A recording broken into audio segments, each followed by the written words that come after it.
Entendre ces merveilleux chants, écouter l'Église les chanter, et penser au passé, promener les regards et découvrir des visages que je n'ai pas vus depuis longtemps, de revenir à l'Église, il y a vraiment quelque chose de particulier là-dedans, quelque chose de réel. Vous ne trouvez pas? Bien. Tout à l'heure, un vieil ami que je n'ai pas vu, je lui ai peut-être fait bonjour de la main, mais ça fait des années que je ne l'ai pas côtoyé. Jim Poole, un garçon que je fréquentais quand j'étais jeune. Et alors, il était chez moi tout à l'heure. C'est la toute première fois qu'il venait chez moi depuis que depuis que je suis marié. Et Madame Woods, ici, l'a invité à venir nous écouter prêcher. Il a dit, jadis, c'est tout le temps que je l'écoutais. Quand nous marchions ensemble à la chasse, et ainsi de suite, il ne disait pas grand-chose, vous savez. Moi, je ne faisais que parler. Je disais, ne veux-tu pas dire quelque chose? Il disait, comment le puis-je? C'est moi qui prenais tout le temps. Alors, on dirait que j'ai toujours été un peu comme ça. J'occupais mon temps en parlant beaucoup. Bon, mais ça ne menait à rien. Par contre, aujourd'hui, je suis content. Parce que depuis lors, j'ai changé ma manière de parler. Je parle du Seigneur.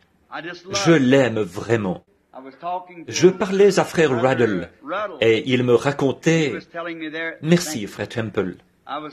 Je parlais à frère Ruddle. Il y a quelques jours, il est venu me voir et il me parlait.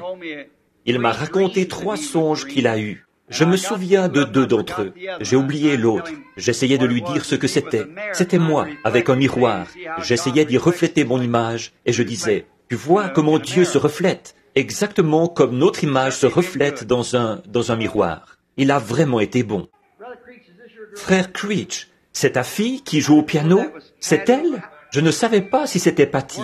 Où est Patty? Comment? Miséricorde. Patty? Je me souviens, à l'époque, ils habitaient là-bas, au même endroit que maintenant. Elle avait à peu près la même taille que l'enfant qui est assis ici. Et Marie-Jo, je suppose qu'elle est mariée. Tout à l'heure, Jim était là.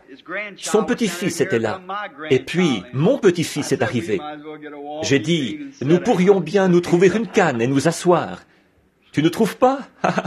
Mais c'est juste au-delà du fleuve que se trouve le lieu glorieux. C'est ce lieu que nous cherchons. Et ce n'est pas simplement parce que je prends de l'âge que j'y pense. J'ai commencé à en parler quand j'étais encore tout jeune, un jeune homme dans la fleur de l'âge. Je croyais qu'il y avait un pays quelque part. Nous allons dans cette direction.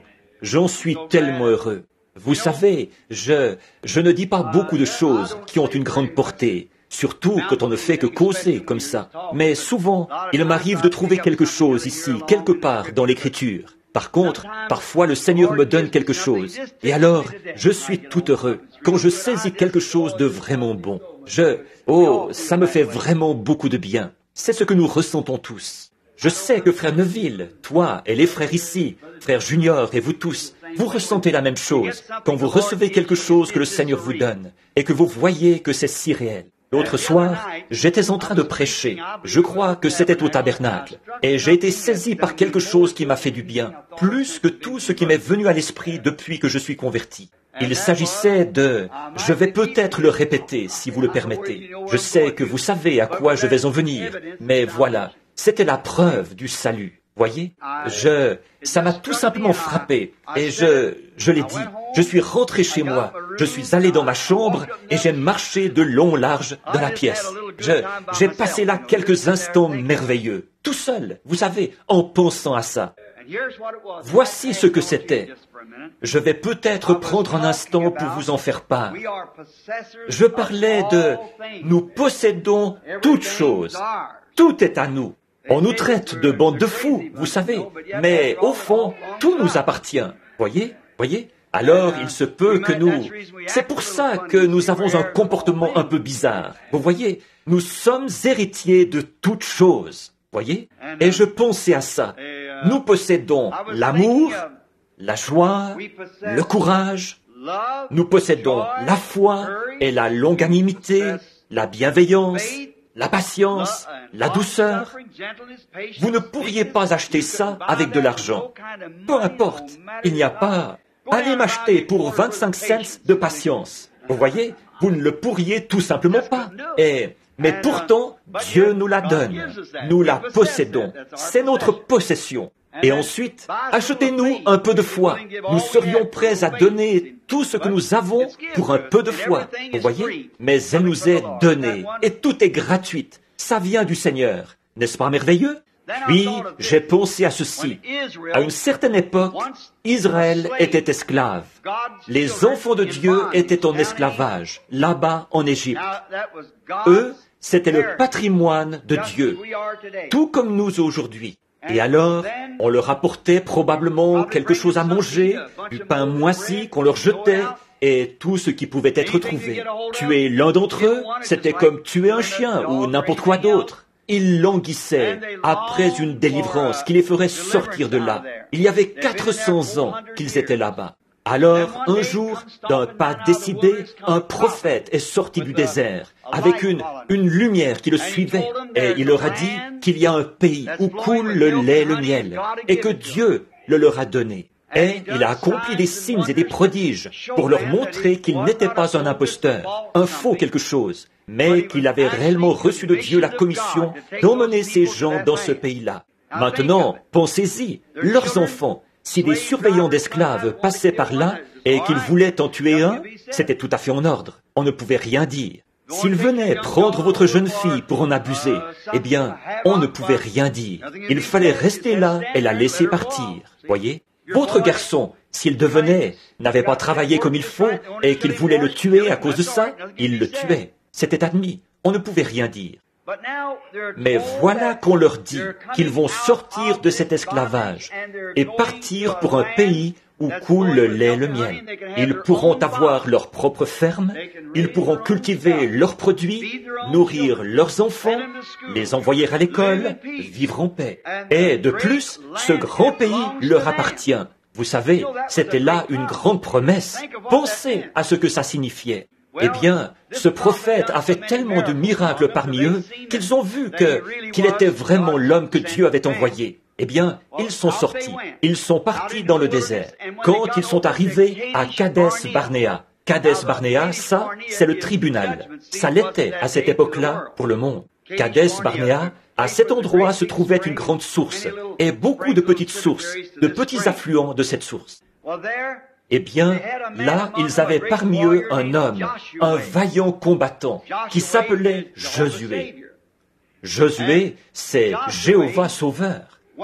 Et Josué est allé dans le pays promis. Maintenant, souvenez-vous, aucun d'eux n'était allé là-bas auparavant.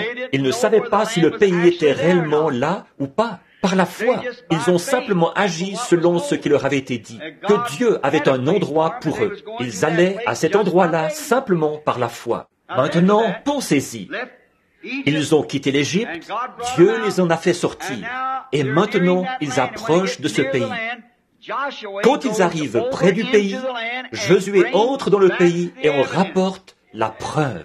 Il traverse le Jourdain, entre en Palestine et on rapporte la preuve, une énorme grappe de raisin qu'on ne pouvait porter qu'à 2 hommes. Et ils ont pu manger ces raisins. Il a dit, le pays est exactement comme Dieu l'a dit. Oh, quelle liberté! Là où ils pouvaient maintenant aller, ils pouvaient avoir leur propre ferme et élever leurs enfants et avoir les bénédictions de Dieu sur eux et vivre en paix. N'être l'esclave de personne. Comment? Mais finalement, après avoir vécu une vie longue et heureuse, finalement, ils devaient mourir, bien qu'ils soient les enfants de Dieu. Année après année, ça a continué. Ils s'occupaient de leur culture, ils avaient leur famille, une vie paisible et heureuse, puis ils mouraient. Et puis, un jour, le plus grand de tous les guerriers, le Seigneur Jésus, le Fils de Dieu, est arrivé. Et lui, il a dit, il y a un pays où l'homme ne meurt pas. Il y a beaucoup de demeures dans la maison de mon Père. Si cela n'était, je vous l'aurais dit, je vais vous préparer une place et je reviendrai pour vous prendre avec moi. Or, lui, il est le prophète qui est venu parler d'un pays juste de l'autre côté du Jourdain, la mort. C'est que, bien que vous ayez vos fermes, vos familles, que vous soyez bénis par Dieu, vous devez quand même mourir. Par contre, il y a un pays de l'autre côté où vous ne mourrez pas. Oh là là! Puis, lui aussi est arrivé à Kadès Barnéa, au calvaire, un tribunal, encore une fois. C'est là que le péché, à cause duquel les hommes mouraient, a été expié en jugement, à son Kadès Barnéa à lui. Il a expié le péché, il est mort, il a traversé le Jourdain de la mort, et il est ressuscité le 3e jour, il est revenu. Et il a dit, « Touchez-moi, un esprit n'a ni chair ni eau comme moi. Avez-vous quelque chose à manger ?» Il a mangé du poisson et du pain.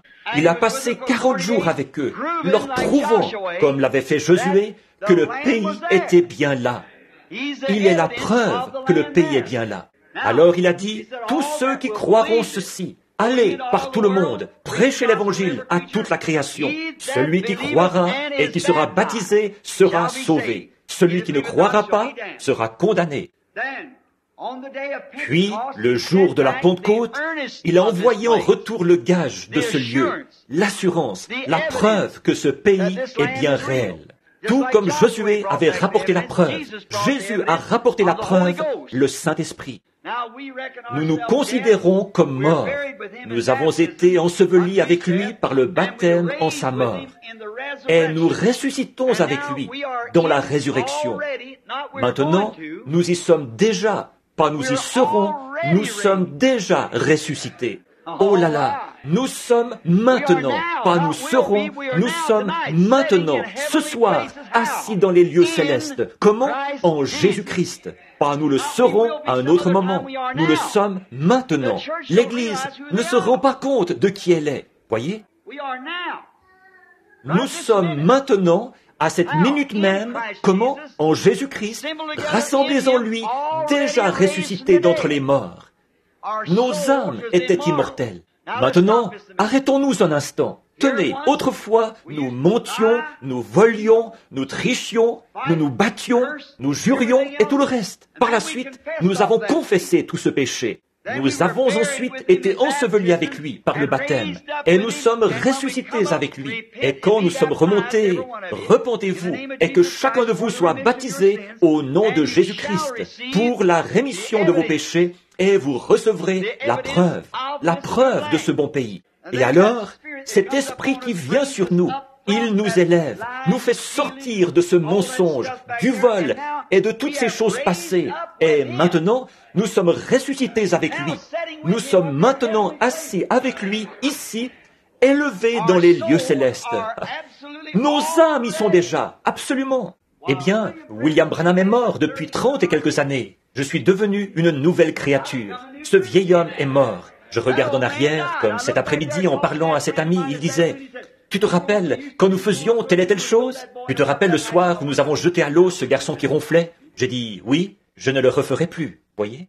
Tu te rappelles la fois où nous voulions planter une épingle dans cette grenouille, quand elle a fait grou, comme ça et ça? Oui, j'ai dit, je m'en souviens. Et toutes ces choses que nous avons faites, j'ai pensé, tu sais, ça c'est quand j'étais mort, tu vois? Mais maintenant, je suis vivant. Voyez? Oh, maintenant, je ne fais pas ces choses.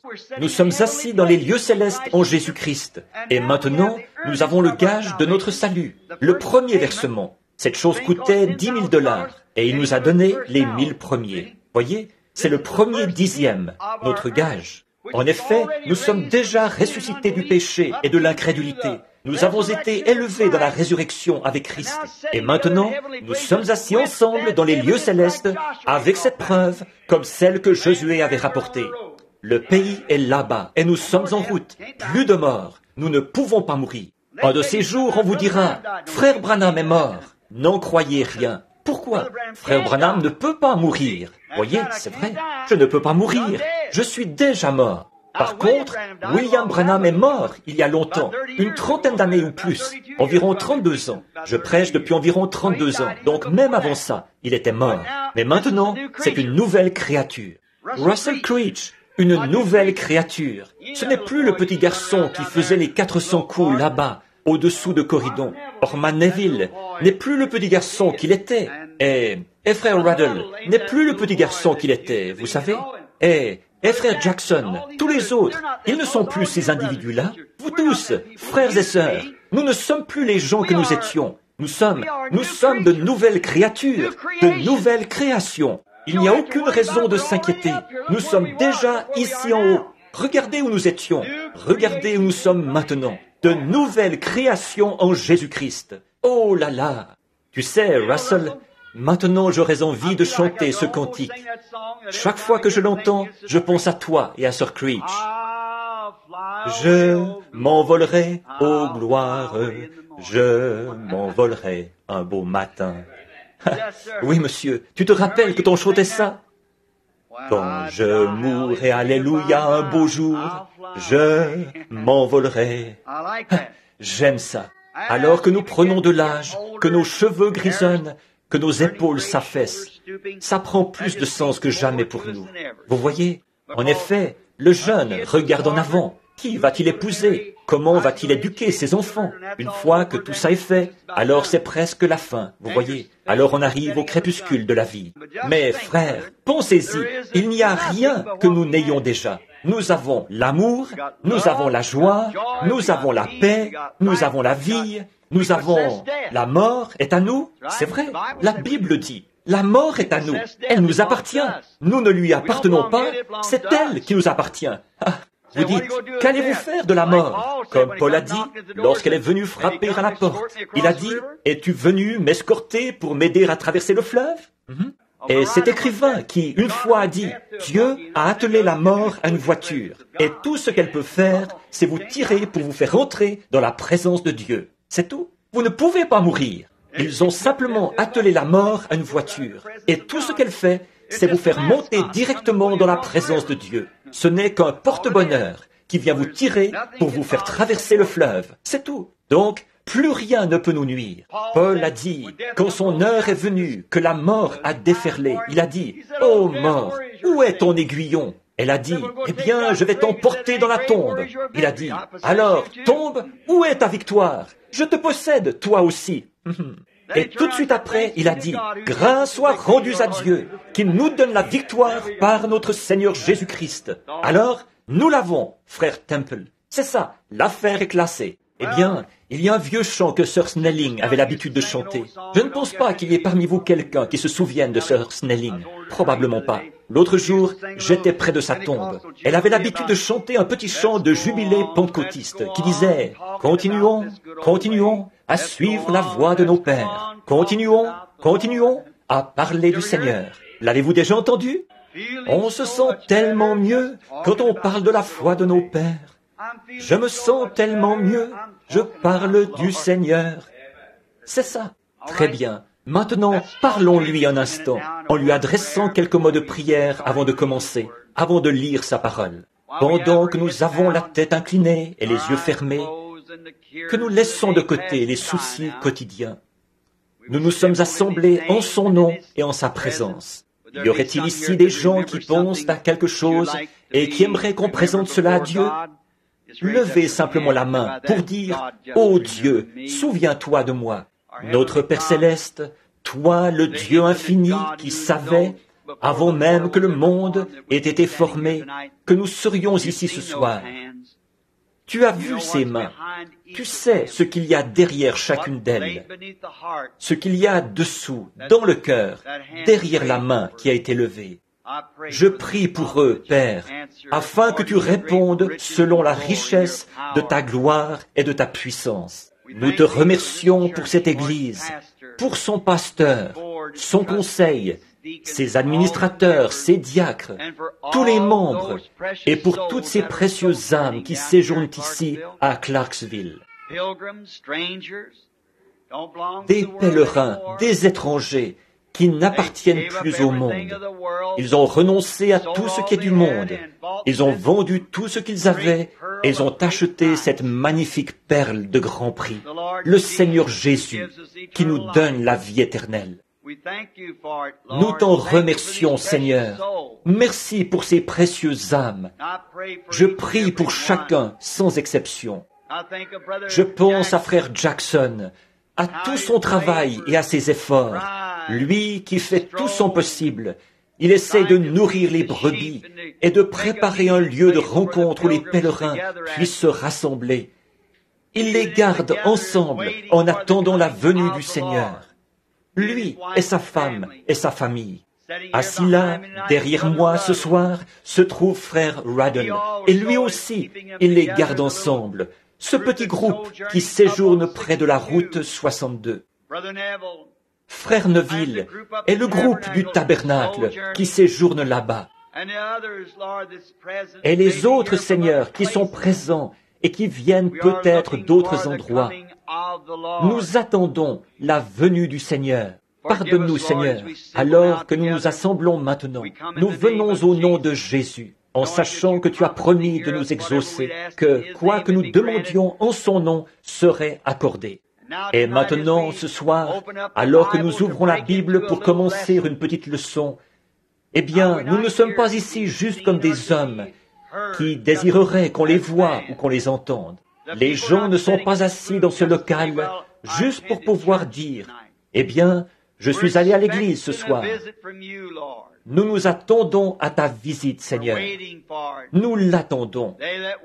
Ceux qui s'attendent à l'Éternel renouvelleront leur force. Nous te demandons de rompre pour nous le pain de vie.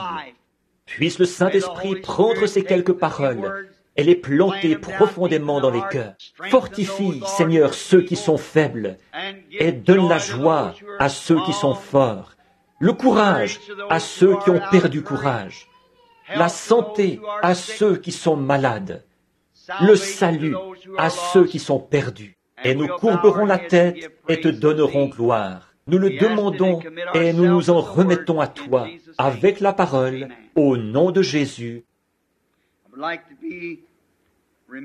Maintenant, j'aimerais que cette Église pense à moi. Nous partons la semaine prochaine.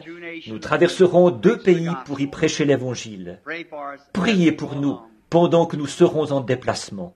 Vous connaissez l'itinéraire. Si vous avez dans la région des amis qui viendraient aux réunions, nous serions, ou qui pourraient venir à la réunion, nous serions heureux qu'ils soient parmi nous. Nous prierons pour vous tous ici, pour votre pasteur et différentes personnes, afin qu'ils entretiennent le feu dans les foyers jusqu'à notre retour.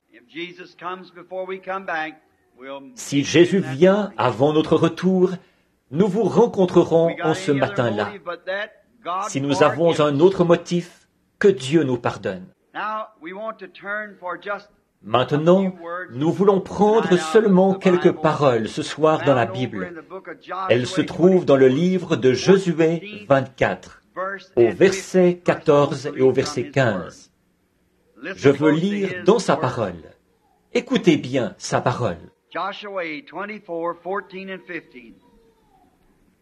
Now therefore fear the Lord and serve Josué him in 24, sincerity 14 et and in 15. Maintenant, craignez l'Éternel et servez-le avec intégrité et fidélité. Faites disparaître les dieux qu'ont servi vos pères de l'autre côté du fleuve et en Égypte, et servez l'Éternel. And if it seems evil unto you to serve the Lord, choose you this day whom you will serve. Et si vous ne trouvez pas bon de servir l'Éternel, choisissez aujourd'hui qui vous voulez servir. Ou les dieux que servaient vos pères au-delà du fleuve, ou les dieux des Amoréens dans le pays desquels vous habitez. Moi et ma maison, nous servirons l'Éternel. Que le Seigneur bénisse la lecture de ces Écritures. J'ai ici quelques notes dont j'aimerais m'inspirer pour vous parler un petit peu. Ce soir, je veux prendre un sujet que j'intitulerai le conflit. Le conflit entre Dieu et Satan. Et ceci, je vais l'enseigner comme une leçon d'école du dimanche, parce que j'ai ici plusieurs passages de l'Écriture.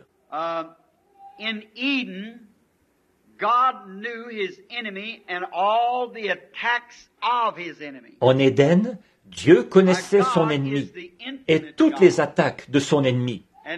Or, Dieu est le Dieu infini, et le Dieu infini est la perfection des perfections. Il connaissait toutes choses avant même qu'elles existent.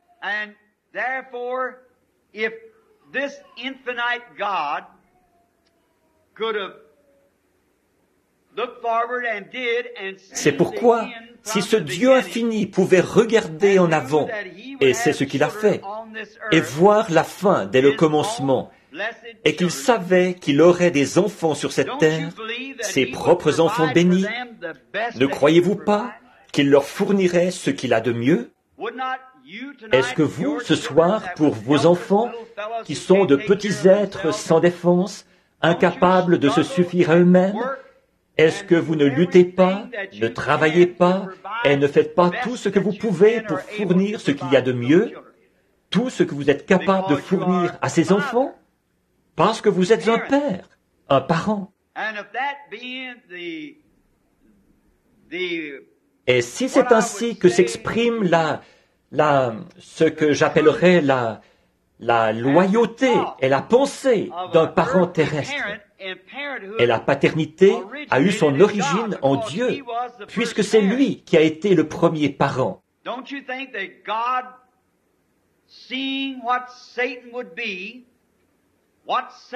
Alors, ne pensez-vous pas que Dieu, qui a vu ce que Satan serait, ce que Satan ferait, il a donné à ses enfants, il leur a fourni ce qu'il y a de mieux.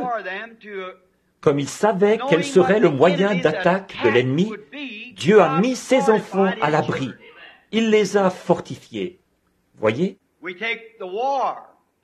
Prenons par exemple la guerre.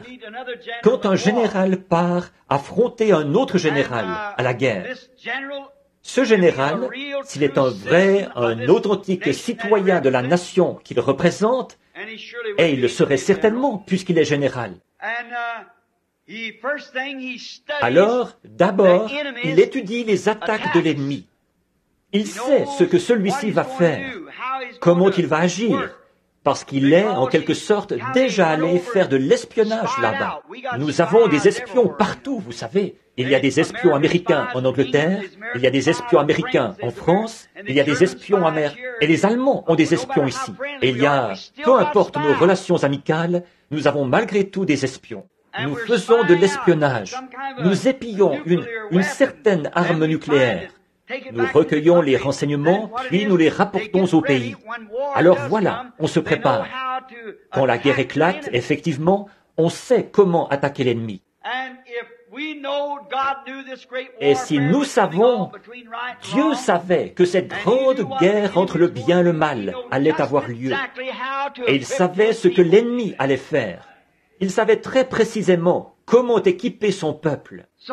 Alors, si nous remarquons, la toute première chose dont Dieu a équipé ses enfants, c'était, comme il est infini, il savait ce qu'il fallait pour vaincre Satan en tout temps, en tout lieu, n'importe où, dans n'importe quelle condition. Alors, il ne dirait pas, je vais leur donner quelque chose ici, et quelques années plus tard, il se peut que je trouve quelque chose de meilleur à leur donner. Et peut-être encore quelques années plus tard, comme chez nous, dans les forces armées, autrefois, il y a eu l'arc et les flèches, la masse, le casse-pierre. Ensuite, il y a eu, après l'arc et les flèches, il y a eu le mousquet. Et après le mousquet, il y a eu la carabine, Springfield. Et maintenant, les armes atomiques et tout ça. Voyez, nous en développons toujours plus. Mais Dieu, dès le commencement, il a donné à ses enfants l'arme atomique, parce qu'il est le Dieu infini. Alors, en voyant qu'il y aurait un conflit et qu'il y aurait une bataille, Dieu a équipé ses enfants avec les munitions qu'il fallait, le moyen d'attaque qu'il fallait. Il les a pourvus de tout ce qu'il leur fallait pour leur permettre de parcourir tout le chemin de l'Éden jusqu'à l'enlèvement. Qu'est-ce que c'était? La parole. La parole. Voilà ce qui vainc Satan. La parole. C'est ce qui le vaincra n'importe où, en tout lieu. Maintenant, pourquoi voulons-nous y substituer autre chose alors que nous avons déjà ce qu'il y a de mieux? La parole. Nous voyons que Jésus, quand il était sur terre, juste pour démontrer que c'était bien le meilleur équipement, quand Satan a lutté corps à corps avec lui, Jésus n'a pas du tout étendu le bras en se servant de sa puissance pour lui lier les mains. Il a simplement pris l'arme même que Dieu avait donnée dans le jardin d'Éden, sa parole. Et il a dit, il est écrit, il est écrit. Et avec elle, il l'a frappé jusqu'à ce qu'il l'envoie directement hors du ring. C'est vrai, parce que c'est ce que Dieu a de mieux. Et regardez ce qu'il en est. Ce n'est pas réservé exclusivement à une ou deux personnes dans une église. C'est pour chacun de nous. Chaque croyant a le droit de se servir de la parole pour combattre l'ennemi partout où il le rencontre. Partout où vous rencontrez l'ennemi, ce que vous devez utiliser, c'est la parole. Jésus l'a prouvé quand il est venu. Il a donc équipé ses enfants avec la parole pour les protéger contre l'ennemi. Quand c'est la guerre totale, qu'il y a des combats et qu'on se met en ordre de bataille, alors il n'y a qu'une seule chose qu'un vrai soldat peut utiliser, un vrai soldat chrétien, c'est l'ainsi dit le Seigneur. Marcher tout droit à la rencontre de l'ennemi, avec l'assurance que rien, que 1000 tombent à ta droite et 10 000 à ta gauche, tu ne seras pas atteint. Souvenez-vous-en, c'est Dieu qui a fait cette déclaration et qui a donné ceci à ses enfants. Et c'est ce qu'il y a de mieux depuis toujours. Satan, en Éden, la première fois, quand il a lancé ses attaques pour attaquer la personne, comme il savait que les enfants de Dieu étaient à l'abri, fortifiés par cette parole, alors Satan a attaqué la parole. Il n'a pas du tout attaqué l'être, il a d'abord attaqué la parole. Regardez comme il est sournois, ce lézard. Voyez ce qu'il fait aujourd'hui. Premièrement, il ne peut pas s'avancer en disant de quelqu'un, « Eh bien, ce n'est pas une bonne personne. » C'est une bonne personne, voyez? Mais la seule chose qu'il cherche à faire, quelle que soit la bonté de la personne, c'est d'amener celle-ci à nier cette parole. Voilà la seule chose qu'il veut faire. Vous amener à nier cette parole. Donc Satan a essayé d'attaquer la parole dans le jardin d'Éden. Alors, il lui fallait utiliser quelque chose qui, pour l'être humain, serait plus attrayant que cette parole. Il lui fallait quelque chose qui serait, pour l'être humain, plus attrayant que la parole. Et savez-vous ce qu'il a utilisé? Le raisonnement, ce que nous appellerions tout simplement le bon sens. Voyez? Alors, c'est ce qu'il a utilisé. Et il a réussi. Donc, c'est ce qu'il a utilisé tout le temps. Mais Dieu ne peut rien donner d'autre que sa parole. Parce que c'est ce que lui, il a choisi au départ. Et quand Dieu prend une décision, ça doit rester comme ça pour toujours. Satan a utilisé les raisonnements. Il a utilisé les raisonnements et il a attaqué la parole. Il a ébranlé Ève et l'a fait sortir du chemin. C'est vrai, par des raisonnements, le raisonnement humain. Or, le seul moyen pour lui, pour elle, d'être amenée à être incrédule à l'égard de la parole de Dieu, il fallait que ce soit attirant. Et Satan sait donner de l'attrait au raisonnement. Ça doit exercer un attrait sur vous. Et le péché est très attirant. De plus, il n'y a qu'un seul péché, c'est l'incrédulité. C'est donc quelque chose de vraiment attirant. Satan donne au péché tellement d'attrait à vos yeux. Je vais m'arrêter là-dessus pendant quelques minutes. Je me disais souvent quand j'étais jeune et que je lisais des écrits sur différents pays, et sur les mœurs de ces pays, et j'entendais différentes personnes me parler en particulier d'un endroit, en France, qui s'appelle Pigalle, et de la grande immoralité des gens là-bas. Eh bien, je me disais, si un jour je vais là-bas, les gens que je verrai là-bas, les femmes dans la rue, vous savez, des dépravées, elles auront vraiment l'air de vieilles sorcières, vous savez, des mégères. Et le premier soir que j'étais là, je suis allé à Pigalle, moi et 3 autres ministres. Frères, quelle surprise nous avons eue! Allons donc, Satan est trop malin pour ça. Il ne va pas présenter quelque chose comme ça. Au contraire, il y avait là des jeunes filles parmi les plus jolies que j'ai jamais vues. Attirantes, bien sûr. Le péché est attirant et séduisant. Satan n'a pas de pieds fourchus, ni une queue pointue, ni rien comme ça. Ce n'est pas un vieil alcoolique avec le manteau au col relevé et avec les oreilles pendantes. C'est un fin renard, attirant. Le péché n'est pas grossier, comme vous le pensez. Il est très attirant. C'est pourquoi nous devons y regarder de près. Nous verrons ça dans un instant. J'ai pensé à quelque chose d'autre. Donc, Satan s'est vraiment donné à la chose une apparence de réalité, ce qui exerce de l'attrait sur les gens. Par conséquent, si seulement ils étaient restés fortifiés par la parole, que la parole soit leur forteresse, voyez-vous, alors ils auraient été fortifiés, ils auraient été derrière la parole. La parole aurait été devant eux, toujours. L'ainsi dit le Seigneur, ainsi dit le Seigneur, ainsi dit le Seigneur, à droite ou à gauche, ainsi dit le Seigneur. Comme les anges qui étaient là, le jour où Ésaïe les a rencontrés dans le temple. Ils pensaient qu'il s'en tirait pas trop mal. Il était un assez bon prédicateur. Le roi l'aimait beaucoup, mais un jour, le roi lui a été repris.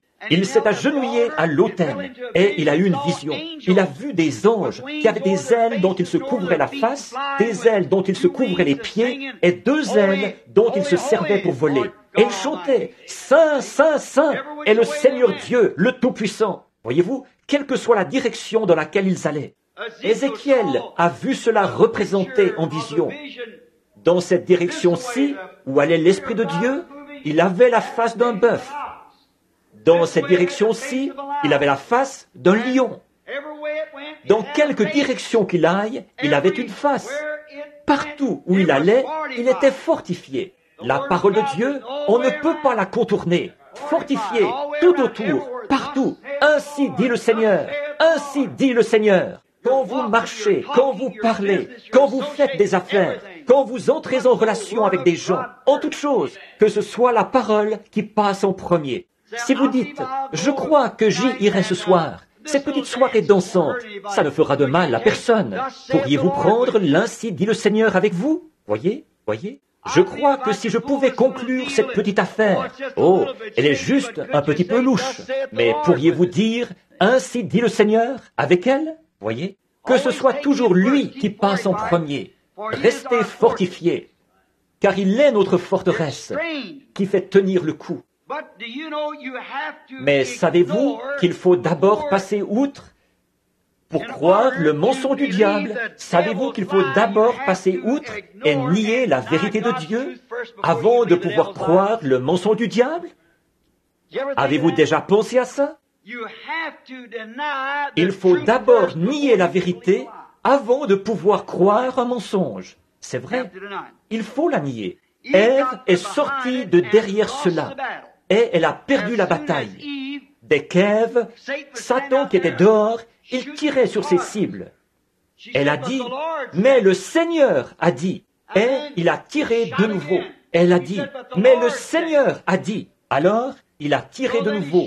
Il s'est pris d'une autre manière. Mais le Seigneur a dit. Mais là, Satan s'est levé. Il a dit, mais une minute. Si effectivement le Seigneur a dit ça, permets-moi juste de te dire quelque chose. Tu vois, tu n'es pas sage comme Dieu. Tu ne sais pas distinguer le bien et le mal. Mais si, écoute, n'aimerais-tu pas être sage comme Dieu? Eh bien, a répondu Ève, oui, je crois que oui. Peut-être quelque chose comme ça. Je crois que j'aimerais bien connaître toute la sagesse de Dieu. J'aimerais connaître ce qui est bien et ce qui est mal. Je ne connais pas ces choses. Eh bien, moi, je vais te dire ce qu'il en est. Alors, elle a dit, mais le Seigneur a dit. Bon, mais tout de même, tu le sais, qu'il est un Dieu bon. Il ne fera pas ça. Voyez? C'est là qu'elle a laissé percer la ligne. Alors, il a pu tirer. C'est là qu'elle s'est arrêtée. Où elle n'aurait pas dû. C'est là qu'elle s'est arrêtée un peu. Maintenant, permettez-moi de dire quelque chose qui vous concerne, vous, les chrétiens d'ici. Ne vous arrêtez jamais une seule seconde à cause du diable. Ne vous arrêtez pas pour raisonner la chose. Quand vous vous mettez à raisonner là-dessus, le diable entre tout de suite. Vous ne pouvez pas faire de Dieu un objet de raisonnement. Vous ne pouvez pas comprendre Dieu. Vous devez simplement croire Dieu. Voyez, Je ne peux pas expliquer Dieu. Personne ne le peut. Il y a beaucoup de choses que je ne peux pas expliquer. Seulement, j'y crois, parce qu'il l'a dit. Or, il n'y a personne parmi nous qui puisse expliquer ça. Ne cherchez pas à l'expliquer. Ne vous mettez pas avec ces incroyants qui disent, « Eh bien, regardez un peu, le pasteur que vous avez là, Junior, je l'entends prier pour les malades. Mais vous êtes tous fous là-bas. La guérison divine, ça n'existe pas. » Dites, « Très bien, alors ça n'existe pas pour vous. Vous êtes un incroyant. » Et continuez simplement votre chemin. Voyez, c'est réservé aux croyants. Voyez, eh bien, vous dites que vous avez le Saint-Esprit. Le Saint-Esprit, ça n'existe pas. Dites, alors ce n'est pas pour vous, c'est pour moi. Continuez simplement votre chemin. Voyez, ne raisonnez pas. N'essayez pas de raisonner la chose. Il n'y a là rien à raisonner. Vous le croyez, c'est tout. Vous ne raisonnez sur rien. Parce que, souvenez-vous, la seule façon d'accepter Dieu, c'est par la foi. Pas par des raisonnements, pas par la compréhension, pas par la capacité d'expliquer la chose. Vous n'expliquez rien. Vous croyez quelque chose. Il ne s'agit pas de ce que vous ressentez. Jésus n'a jamais dit « l'as-tu ressenti ?» Il a dit « l'as-tu cru ?» C'est vrai. Vous croyez simplement ce que Dieu a dit. Je ne peux pas vous expliquer comment, pour moi, le plus grand miracle, c'est un homme qui, c'est comme, prenez un cochon et dites à ce cochon, tu sais, tu n'es plus un cochon, tu es un agneau.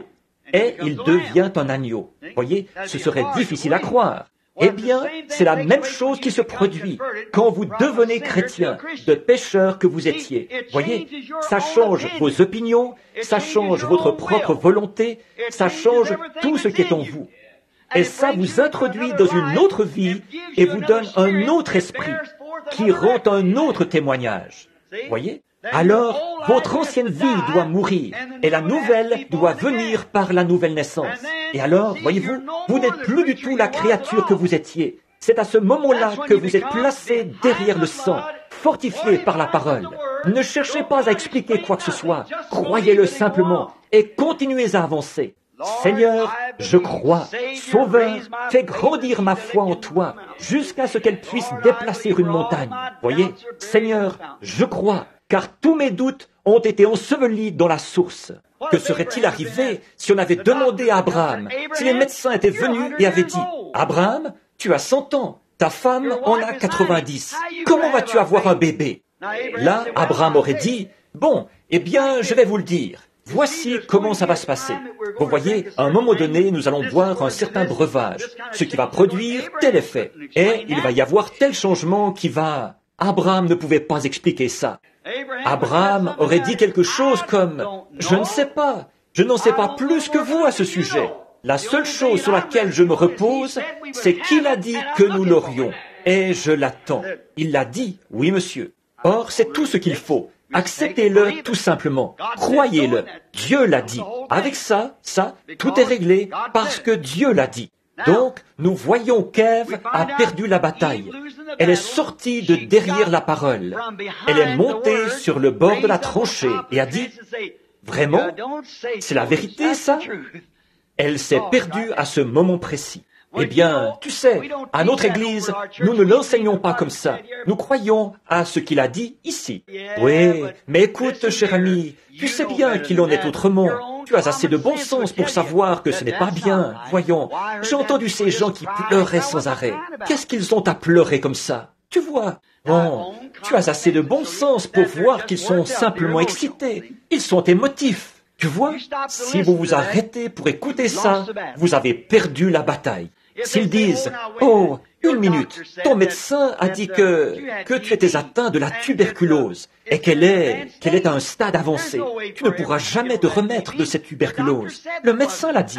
Voyons, n'est-ce pas le simple bon sens? Eh bien, si vous avez choisi de vous appuyer sur les raisonnements, vous feriez aussi bien de vous préparer à mourir. Par contre, si vous vous appuyez sur la promesse que le Seigneur a donnée et que vous pouvez y croire, ça change tout le programme. Or, ça change au même titre que ça a changé pour moi là-bas. Même chose. Voyez, j'y crois, c'est tout. Je ne sais pas comment cela s'est fait, mais une nouvelle créature est apparue. Autrefois, je fuyais l'église.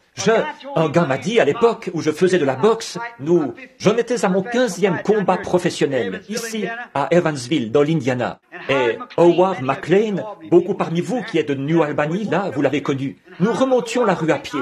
Howard était un poids mi-moyen, moi un poids coq. Je me battais contre Billy Frick de Huntington en Virginie occidentale. Je portais un complet bleu, semblable à celui-ci. Dans ce temps-là, j'avais un peu de cheveux. Je remontais la rue. Nous avions soupé vers 3 heures. Nous nous préparions pour le combat qui allait avoir lieu ce soir-là. Là, nous allions nous reposer et après, nous faire bonder les mains.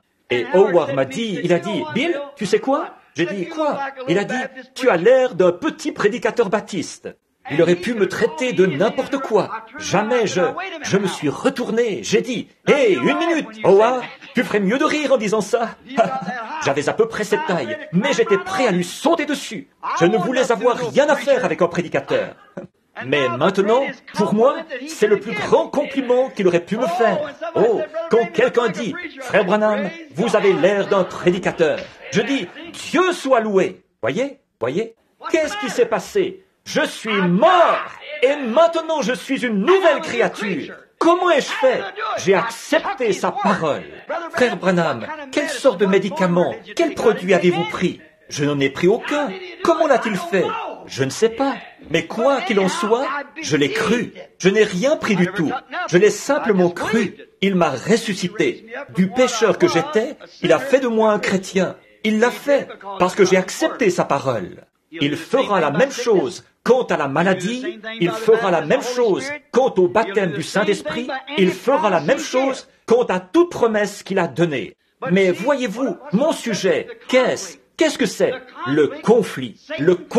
Satan qui essaie de vous amener à raisonner là-dessus. Ne le faites surtout pas. Mais une fois devenu chrétien, vous êtes à l'abri, fortifié par la parole et par toute promesse qui se trouve dans la parole. Je ne savais pas que j'allais dire ça. Voyez, quand vous devenez chrétien, vous êtes placé derrière la parole de Dieu. Voyez, maintenant, voilà votre forteresse, votre sécurité. Oh là là, chaque promesse qui s'y trouve est à vous. Tout ce que vous avez à faire, c'est simplement tendre la main, la saisir et continuer votre chemin avec elle. Comment savez-vous que ça va marcher? Je ne sais pas comment ça va marcher. Expliquez-le-moi. Je ne sais pas. Tout ce que je sais, c'est que Dieu a donné à ses enfants le meilleur moyen d'attaque qu'ils puissent avoir et la meilleure chose pour attaquer, parce qu'il connaît les manœuvres de l'ennemi. Maintenant, établissons un diagnostic approfondi de ça, comme si nous prenions par exemple la composition chimique du sang, ou la composition chimique de l'eau, ou de n'importe quoi d'autre. Voyez, établissons un diagnostic approfondi de ça. Pourquoi a-t-il donné la parole? Parce que, êtes-vous prêts? La parole est éternelle. Voyez, et si Dieu a fait une promesse, elle est éternelle, et rien ne peut l'arrêter nulle part. Ils ne pourront pas. Qu'ils bouleversent tous les atomes et qu'ils les renversent, ils ne pourront jamais percer la parole de Dieu. Pas même un seul petit mot. Voyez, en effet, Jésus a dit, « Les cieux et la terre passeront tous deux, mais ma parole ne faillira jamais. » Voyez, voilà la meilleure arme qui existe. C'est la parole du Dieu éternel. Or, la parole de Dieu, qu'est-ce que c'est? La parole de Dieu, c'est Dieu lui-même. Alors, ce que Dieu a donné aux croyants, c'est lui-même. Amen. C'est Dieu lui-même. Ce qu'il a donné aux croyants comme moyen d'attaquer l'ennemi, c'est lui-même. Autrement dit, il est le Père, et la parole est Dieu. Donc la parole est notre Père. Nous sommes nés de la parole, et il est au front de bataille pour ses enfants. Amen. Voilà. Il se tient là pour ses enfants. De quoi avons-nous peur? L'enlèvement est assuré. La venue est assurée. Chaque bénédiction qui a été promise est à nous. Tout nous appartient. Maintenant, si nous nous relâchons un peu et que nous disons, Satan dit, viens un peu par ici, je vais raisonner avec toi là-dessus. Oh, vous vous êtes éloigné de votre Père, là. Voyez, ne faites surtout pas ça. Ne bougez pas de l'endroit où est votre Père, de l'endroit où c'est dit. Et dites, c'est ainsi dit mon Père. Voyez, ainsi dit mon Père, ainsi dit mon Père. C'est ce qui le vaincra. Aussi sûr que 2 et 2 font 4, ça ne peut pas faire autrement. Très bien. Mais quand vous sortez de derrière cela, comme Ève l'a fait, la bataille est perdue. Donc, la pauvre Ève, elle a écouté. Elle y a perdu sa place. Bien. Alors Dieu a choisi des hommes pour défendre ses valeurs. Et il l'a toujours fait depuis.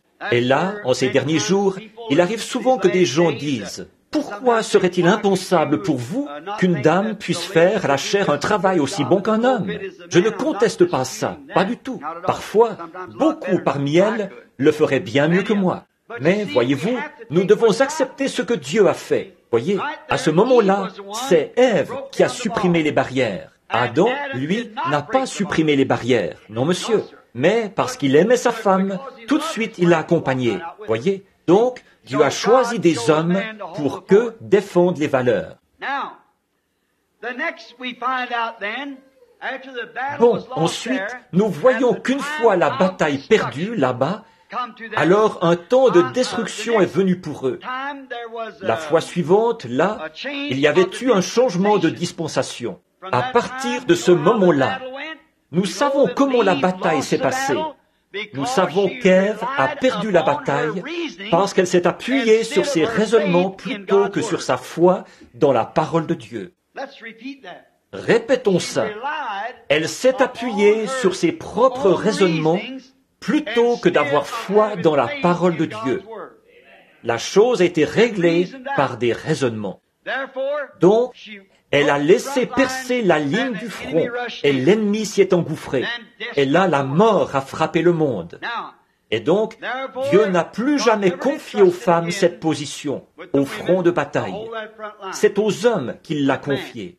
Et au changement de dispensation qui a suivi, le conflit a commencé. Je suis en train de regarder ici un passage de l'Écriture. Je crois que je vais simplement commencer par le lire. Combien de temps avons-nous vraiment? Prenez-vous vraiment pour prêcher? N'importe qu'à peu près. On ne va pas prendre plus qu'à peu près 6 heures. Puis on va... Donc nous, je n'étais pas sérieux, mes amis. Commençons par ceci. Vous qui prenez vos Bibles, lisons juste quelques instants. J'aime beaucoup la lire à mesure que nous avançons. Comme ça, c'est la parole de Dieu du début à la fin. Commençons au changement de dispensation, de nouveau. Le passage de la dispensation d'Adam à la dispensation de Noé. Or, juste avant que ce temps arrive, regardons un peu ce qui s'est passé. Commençons au chapitre 6 de la Genèse et lisons quelques versets.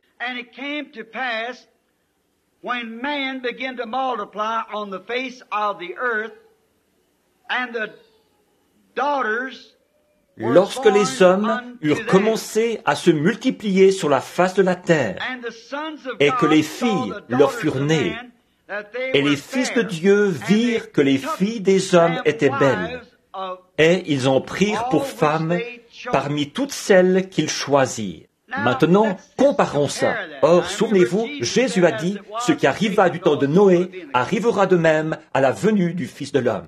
Maintenant, observez, alors que je lis ceci attentivement, comme si c'était une leçon d'école du dimanche, en prenant juste un verset ou deux, puis j'enchaînerai avec d'autres passages de l'Écriture. Lorsque les hommes eurent commencé à se multiplier sur la face, la terre, et que des filles furent nées à ces hommes, voyez-vous, les fils de Dieu virent que les filles des hommes. Maintenant, avez-vous remarqué ça? Fils de Dieu virent que les filles des hommes étaient belles, et ils en prirent pour femmes parmi toutes celles qu'ils choisirent. Toutes celles qu'ils choisirent.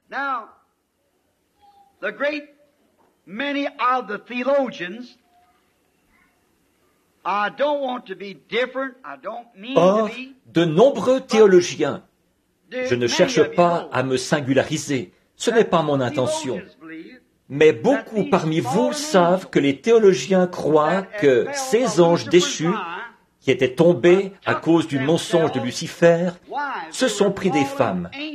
C'étaient des anges déchus. En fait, des fils de Dieu qui étaient déchus de la grâce, qui ont été précipités sur la terre, qui sont entrés dans des chairs humaines et se sont pris des femmes. Je ne trouve pas vraiment que ce raisonnement est tout à fait cohérent avec l'Écriture.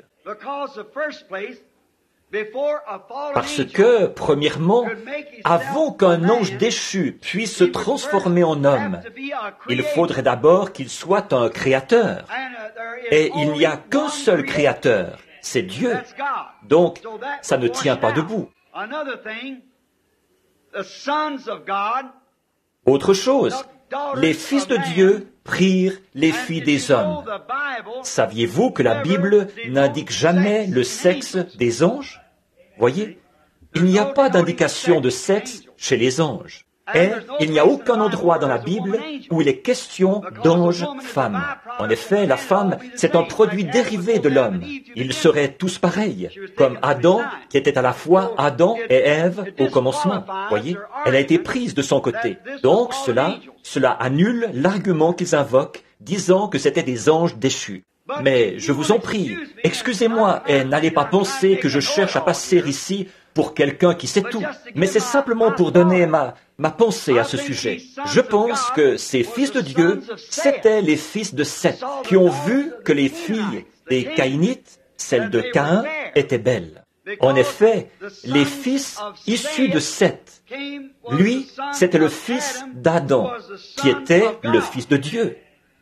Mais les filles de Caïn, lui, c'était le fils de Satan. Maintenant, si vous remarquez, ils ont remarqué, juste à la fin, avant la destruction antédiluvienne, que les filles des Caïnites étaient belles, jolies, séduisantes. Vous saisissez?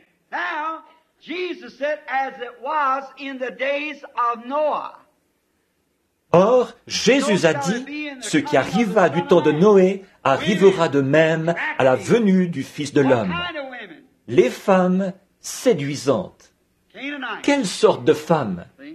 Des Caïnites, voyez-vous, qui prennent les fils de Dieu. Voyez, les fils de Dieu qui prennent les femmes Caïnites. La beauté extrême des femmes a tellement augmenté au cours des 50 dernières années. On n'a qu'à regarder une photo d'une femme séduisante d'il y a 50 ans.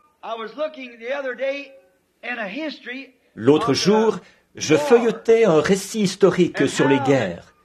On y parlait de Pearl White, qui, il y a une centaine d'années, a été poignardée par son amant, Scott Jackson. Et de voir la beauté de cette femme. Et aussi de Marie Bonneville, et de beaucoup de ces prétendues beautés d'il y a 50 ou 100 ans. Comparez-les avec les femmes d'aujourd'hui. Elles ne leur arriveraient pas à la cheville. Certainement pas. Costaudes. Les femmes sont devenues mignonnes, féminines et tout, plus séduisantes. Qu'est-ce qu'il y a? Elles s'habillent de manière à être plus séduisantes. Alors qu'autrefois, les femmes portaient des robes très amples, avec des manches et de longues jupes. Elles cachaient leur corps, parce qu'elles ne voulaient pas que les hommes les convoitent. Chacune d'elles vivait pour un seul homme, celui qu'il avait choisi pour épouse. Aujourd'hui, les femmes se moulent dans de petits vêtements et l'immoralité connaît une telle propagation et un tel déchaînement que ça dépasse même l'entendement.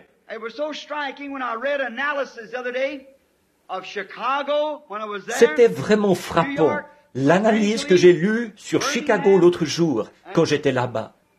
New York, Los Angeles, Birmingham et beaucoup de ces villes de grande importance ont ce genre de clubs, des clubs de rencontres, qui ont pour but de réunir toutes les familles du voisinage. Alors, ils se rejoignent à un certain endroit, et là, ils jettent leurs clés dans un chapeau. Ensuite, une femme y plonge la main, prend l'une de ses clés, et voilà, c'est lui qui sera son mari jusqu'à ce qu'il se retrouve de nouveau là-bas. Voilà nos femmes américaines.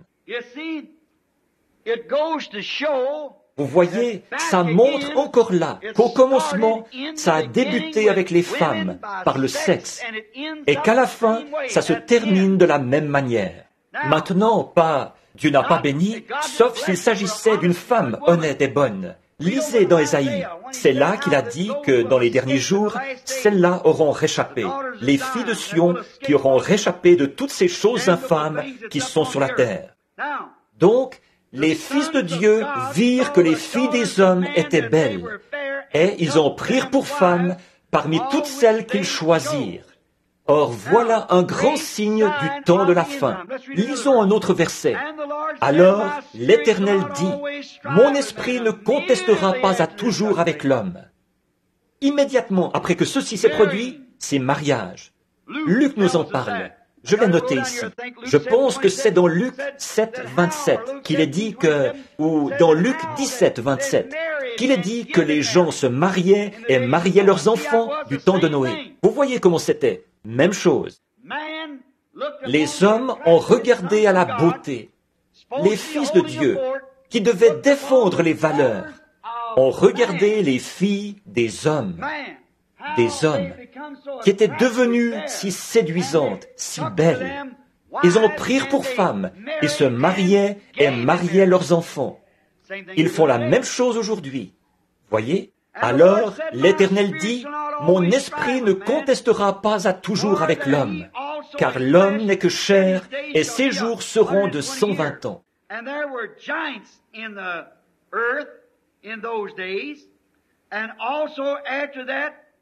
Et les géants étaient sur la terre en ces temps-là. Il en fut de même après que les fils de Dieu furent venus vers les filles des hommes, et qu'elles leur eurent donné des enfants. Et ce sont ces héros qui furent fameux dans l'Antiquité.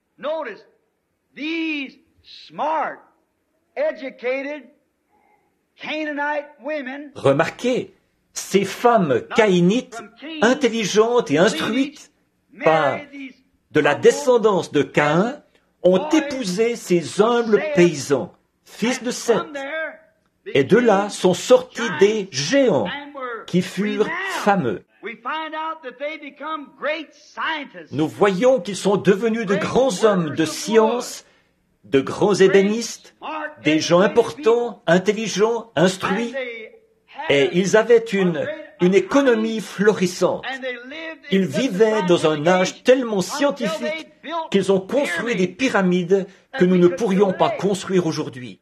Ils ont construit les sphinx et laissé de nombreuses empreintes importantes que nous voyons gravées dans la pierre, dans les sables du temps, des choses qu'aujourd'hui nous ne pourrions pas reproduire.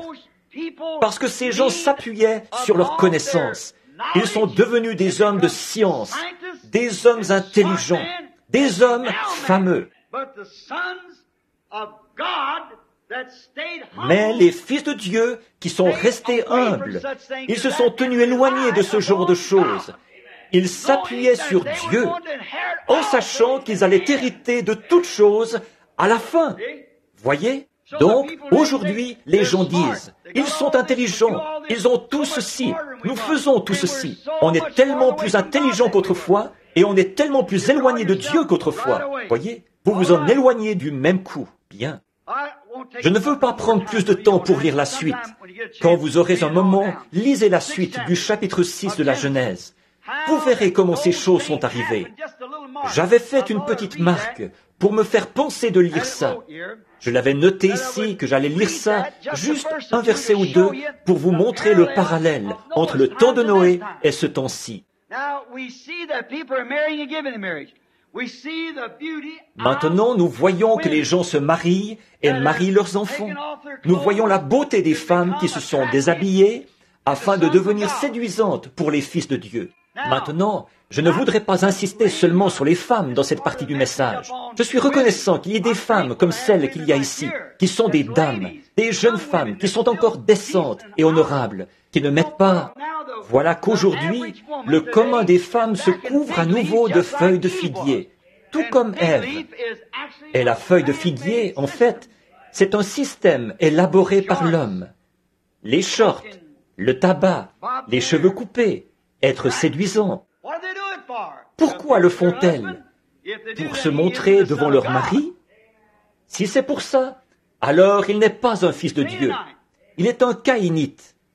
Par contre, s'il est un fils de Dieu, il vous dira, « Lave-toi le visage et habille-toi. » Voyez, c'est vrai.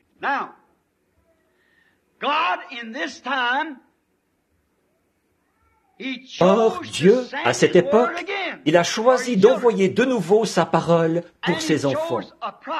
Et il a choisi un prophète. Et la parole du Seigneur vient au prophète. Noé et Enoch, quel type magnifique. Et quelqu'un, souvent les gens, je remarque, il y a quelques questions auxquelles je n'ai pas répondu. On m'a posé cette question. On disait, « Frère Branham, je ne suis pas d'accord avec vous. Ce précieux frère qui a écrit quelques articles des plus positifs, celui chez qui je vais aller, là, prochainement. Frère, quel est le nom de cet homme, là-bas, dans l'église duquel nous allons prêcher cette prochaine série de réunions, là, à South Pine ou à Southern Pine? Parker, Thomas Parker. Il a dit, il y a une chose au sujet de laquelle je ne peux pas être d'accord avec frère Branham. Il a dit, il croit que l'Église ne passera pas par la tribulation. Il a dit, moi je crois que l'Église passe par la tribulation pour être purifiée. Dans ce cas, qu'est-il arrivé au sang de Jésus? Voyez, il n'y a aucun endroit, dans aucune parabole, ni dans aucun passage de la parole, où il est dit que l'Église passe par la tribulation. Il faut diriger ça sur ces hommes qui ne sont pas chauves. Ils ne s'enrouent pas aussi rapidement. Il n'y a aucun endroit où il est dit que l'Église va passer par la période de la tribulation. Le sang de Christ et la plénitude de l'application du sang de Jésus-Christ purifie de tout péché. Alors, pourquoi nous faudrait-il être purifiés? Nous sommes purifiés, jour après jour. La tribulation, non. Écoutez ce que Jésus a dit dans Jean 5, 24. Celui qui écoute mes paroles et qui croit à celui qui m'a envoyé a la vie éternelle et ne vient point en jugement, mais il est passé de la mort à la vie. Amen. Enoch, un prophète. Noé est un type des Juifs, du reste, le serviteur de Dieu. Et Enoch, le grand prophète qui a prophétisé la venue du Seigneur. Il est parti dans l'enlèvement. Il a été enlevé avant le déluge. Noé, lui, il a été transporté à travers, afin de conserver une semence sur la terre. Dieu a envoyé sa parole par son prophète Noé. Et alors, Noé et Enoch ont commencé à prophétiser. Et juste avant que le déluge frappe, qu'est-il arrivé? Enoch est monté, Noé a passé à travers. Voyez, Enoch a été enlevé. Le signe de Noé, c'était d'observer Enoch. Quand Enoch a disparu, alors Noé a su que le déluge était proche, parce qu'il avait les yeux fixés sur Enoch. Or, Satan, à cette époque, il a établi le même système que dans le jardin d'Éden. Raisonner contre la parole de ses prophètes. Même chose. Donc, Satan a établi son système. Là, il n'avait plus affaire à une ou deux personnes. Il avait affaire à des milliards de personnes. À l'époque antédiluvienne, il y avait probablement plus de gens que maintenant. Ils s'étaient multipliés sur toute la surface de la terre. À cette époque-là, il y avait une terre remplie de gens, probablement beaucoup plus de gens que maintenant. Et là, regardez, Satan, pour arriver à ses fins, non pas un coup monté dont une seule personne, Ève, a été le jouet, il a mis sur pied un système. Qu'est-ce que c'était? De combattre la parole du Seigneur qui est venue au prophète. Vous saisissez? Il utilise cette même vieille tactique chaque fois. Et Dieu s'en tient toujours à la sienne. la parole. Here come Noah. Voici Noé et Enoch qui arrivent avec l'ainsi dit le Seigneur. Ils se mettent à construire avec ardeur une arche. Or, remarquez, le système de Satan s'est moqué du système de Dieu. Maintenant, comparez ça avec aujourd'hui. Des exaltés. Et quoi encore? Voyez? Des moqueurs, dit la Bible, qui se sont moqués du système de Dieu. Le système de Satan s'est moqué du système de Dieu. Ils trouvaient que ça ne tenait pas debout par rapport à leur science et à leur raisonnement à eux. Alors ils ont dit, ce vieux là-haut sur la colline, en train de construire ce bateau, il dit que de l'eau va descendre de là-haut. Or nous, on a les meilleurs hommes de science du monde. Ils disposent probablement d'un radar avec lequel ils peuvent observer jusqu'à la Lune. Et quoi encore? Et ils peuvent prouver qu'il n'y a pas d'eau là-haut. Alors, comment fera-t-elle pour descendre? Pauvre vieux, tu es fou. Mais j'ai l'ainsi dit le Seigneur. Et il a continué à construire. Il s'est tenu là, à la porte de l'arche, à prêcher l'évangile et à construire sans relâche, tout en observant Enoch. Quand celui-ci arrivait le soir, il lui disait, « Est-ce qu'ils ont accepté cela, là-bas? Non, ils se sont moqués de moi. Ils m'ont jeté des œufs pourris et tout le reste. Ils ont fait la même chose ici. Mais continuons à taper de toutes nos forces. Voyez? Oh, ils m'ont traité d'exalté et de tout le reste. Mais ça ne fait rien.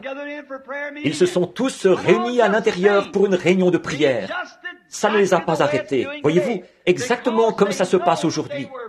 En effet, ils savaient qu'ils étaient fortifiés parce qu'ils se tenaient derrière l'ainsi dit le Seigneur. Eh bien, une personne ordinaire qui raisonne dirait, « Oh, c'est absurde. Une fois, une femme a dit, à un moment donné, il y avait un jeune homme qui enseignait l'école du dimanche à l'église baptiste. J'y avais prêché un soir et je l'ai rencontré en ville. J'étais à vélo. En ville, je l'ai rencontré. Lui aussi était à vélo. Il s'est arrêté à côté de moi. Il a dit, « Billy, je suis venu t'écouter l'autre soir. » Il a dit, « J'ai apprécié ce que tu disais. » Jusqu'au moment où cette femme s'est mise à pleurer et tous ces gens qui disaient « Amen ». Il a dit, « Ça, pour moi, c'était carrément insupportable. » Il a dit, « Ça m'a donné froid dans le dos d'entendre ces gens-là. Amen » juste au moment où tu disais quelque chose. J'ai dit, « Frère, moi, ça ne m'a pas fait cet effet-là. » J'ai dit, je vais te dire, tu ne crois pas que c'est bien de dire « Amen » et de jubiler un peu et de faire ces choses qu'il faisait là? Il a dit, non, je ne crois pas à ça. J'ai dit, si un jour tu arrives au ciel, tu vas geler. J'ai dit, parce si ça t'a donné froid dans le dos, qu'est-ce que ce sera? Quand il y aura les anges qui se tiennent devant Dieu, qui crient jour et nuit, Saint, Saint, Saint, est le Seigneur Dieu, le Tout-Puissant. Saint, Saint, Saint. Eh bien, ici, c'est le monde le plus silencieux où tu puisses vivre. C'est vrai. En enfer, il y aura des pleurs et des lamentations. Au ciel, il y aura des cris et des acclamations. Donc, maintenant même, vous êtes dans l'endroit le plus silencieux où vous serez jamais. Alors, autant vous y habituer, soit dans un endroit ou dans l'autre. Donc moi, je préfère faire mon choix et me placer derrière la parole de Dieu. Pas vous, continuez simplement à la pousser en avant. C'est ainsi dit le Seigneur, ainsi dit le Seigneur. Continuez simplement à la pousser en avant. Très bien. Ah oui, ça ne tenait pas debout par rapport à ce que stipulait leur science. Et aujourd'hui, quand ils voient l'Esprit de Dieu qui peut discerner les pensées du cœur, comme Dieu l'a dit, annoncer et prédire, parler en langue, interpréter, tous ces différents dons, ils disent, c'est de la télépathie. Voyez? Ils essayent d'introduire ça. Ils disent, eh bien, nous voyons la chose s'accomplir, mais vous savez ce que c'est? Ce n'est que de la télépathie humaine. Mais c'est l'ainsi dit le Seigneur. Jésus a dit, voici les signes qui accompagneront ceux qui auront cru. C'est tout ce que je veux. Jusqu'à quand? Jusqu'à la fin du monde. Ça ne tient pas debout par rapport à leurs recherches scientifiques. Alors, ils se moquent de ça. Et du temps de Noé, ils avaient fait la même chose. Oh oui, ça ne tient pas debout par rapport à leur raisonnement. Vous ne pouvez pas raisonner la chose, mais c'est quand même la parole de Dieu. Très bien. Alors Satan a lancé son attaque contre le groupe de Noé, tout comme il l'avait fait en Éden. Et chacun a dû choisir par la foi. Gloire! Pas par quelque chose que vous avez acheté, mais par la foi. Et le seul moyen d'arriver, par la foi, à croire un mensonge dénominationnel, c'est de refuser d'abord la parole de Dieu. Vous pensez au salut? Ce qu'il faut, c'est ceci. Et le seul moyen d'arriver à ne pas croire cela, c'est de mettre votre foi dans une fausseté, un mensonge du diable, par le raisonnement, plutôt que de croire la parole de Dieu, qui vous dit qu'il faut que vous naissiez de nouveau. Et une fois nés de nouveau, voici les signes qui accompagneront ceux qui auront cru. Oh, j'aime ça. Je trouve ça tellement beau. Voyez, croyez sa parole, sans tenir compte de ce que n'importe qui d'autre a dit. Dieu l'a dit. Dieu l'a dit. Ils disent, eh bien, ceci, c'est telle et telle chose, mais Dieu l'a dit. Eh bien, nous, les presbytériens, ça m'est égal, mais Dieu l'a dit. Nous sommes ça m'est égal, Dieu l'a dit. Voyez, nous sommes catholiques, Dieu l'a dit. Voyez, ne bougez pas de là. Eh bien, notre pasteur a tant de diplômes, mais Dieu l'a dit. Nos papes ont reçu ceci, nos évêques ont reçu ceci, mais Dieu l'a dit. Ne bougez pas de là. C'est votre fortification, d'être fortifié dans la parole de Dieu, enveloppé. Là, vous, eh bien, vous avez été baptisés dans la parole. C'est vrai, nous avons tous été baptisés dans un seul esprit pour former un seul corps. Et ce corps, c'est Christ. Pas vrai? Oui, monsieur. Tous baptisés dans un seul esprit pour former le corps de Dieu. Alors, vous entrez en Dieu par le baptême. Vous êtes fortifiés par Dieu. Sa parole est votre forteresse. Il est une tour forte. Le nom de l'Éternel est une tour forte. Les justes s'y réfugient et se trouvent en sûreté. Il est ma forteresse, ma cuirasse, mon bouclier, mes chaussures, mon chapeau, mon manteau, mon cœur, mon tout en tout. Dieu, tout en tout. Dieu, enveloppez en lui, morts au monde, ressuscités avec lui dans la résurrection. Ce n'est plus moi qui vis, c'est Christ qui vit en nous. Nous attendons la venue du millénium, jour béni, où le Seigneur viendra chercher son épouse qui l'attend. Oh, le monde crie, soupire après ce jour de délivrance, où notre Sauveur reviendra sur la terre. Alors, les humbles de cœur hériteront la terre.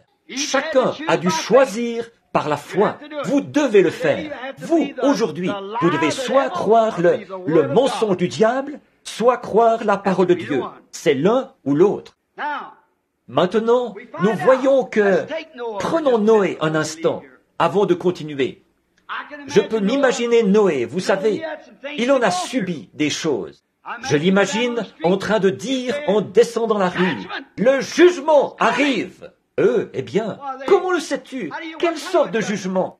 Dieu va frapper cette nation pécheresse. Les fils de Dieu ont épousé les filles de Caïn. Et voilà où ils en sont. Regardez ce que vous êtes devenus. Vous vous êtes détournés de Dieu. Vous avez vos grands systèmes religieux. Vous avez toutes ces choses. Mais Dieu frappera la terre. Il disait, le pauvre vieux, il est un peu... Laissez-le aller, voyez, il est... Mais il avait l'ainsi dit le Seigneur. Il pouvait prouver ce qu'il disait. Mais eux, ils ne croyaient pas ça. Voyez, ils avaient la parole du Seigneur.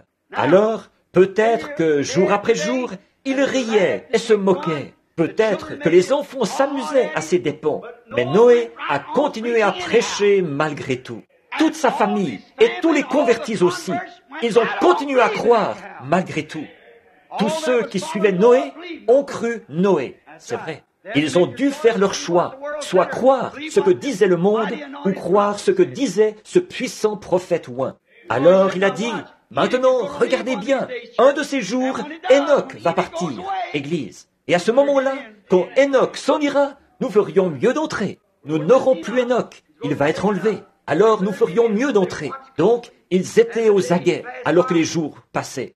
Après un certain temps, Dieu a dit, « J'en ai assez de leurs rigolades, j'en ai assez de leurs insultes, je vais exécuter la chose. » Maintenant, prends les animaux, monte là-haut et crie « Alléluia » environ 5 fois, et les oiseaux viendront en volant. Tous les lions et tous les autres viendront 2 par 2. Crie « Loué soit l'Éternel » environ 4 ou 5 fois, et voilà, ils viendront. Voyez?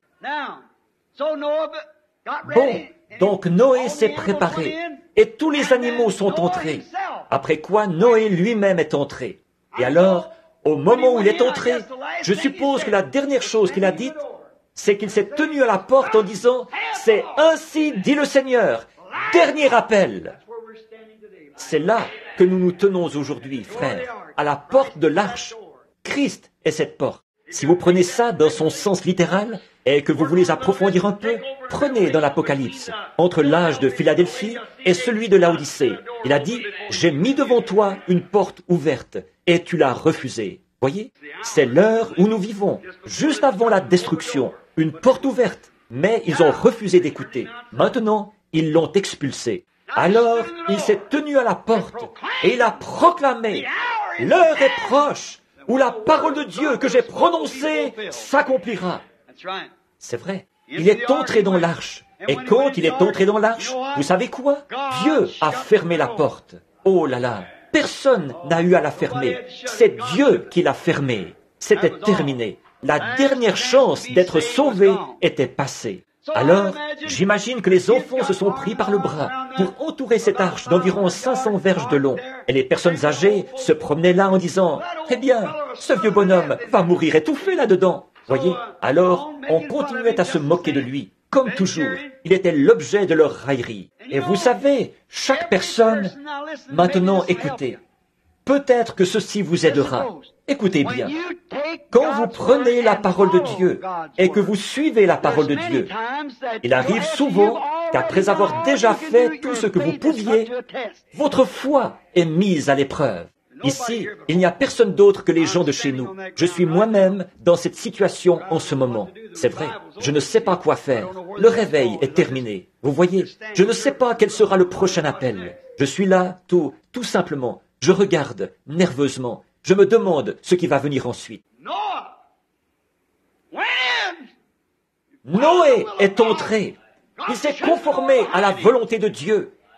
Dieu a fermé la porte derrière lui. Mais il n'y a pas eu de pluie avant 7 jours. Je me demande ce que Noé a pensé à l'intérieur pendant tout ce temps. Noé, assis dans l'arche, la porte fermée. Il se disait, vous allez l'entendre d'une minute à l'autre, les enfants. Nous allons ouvrir la porte.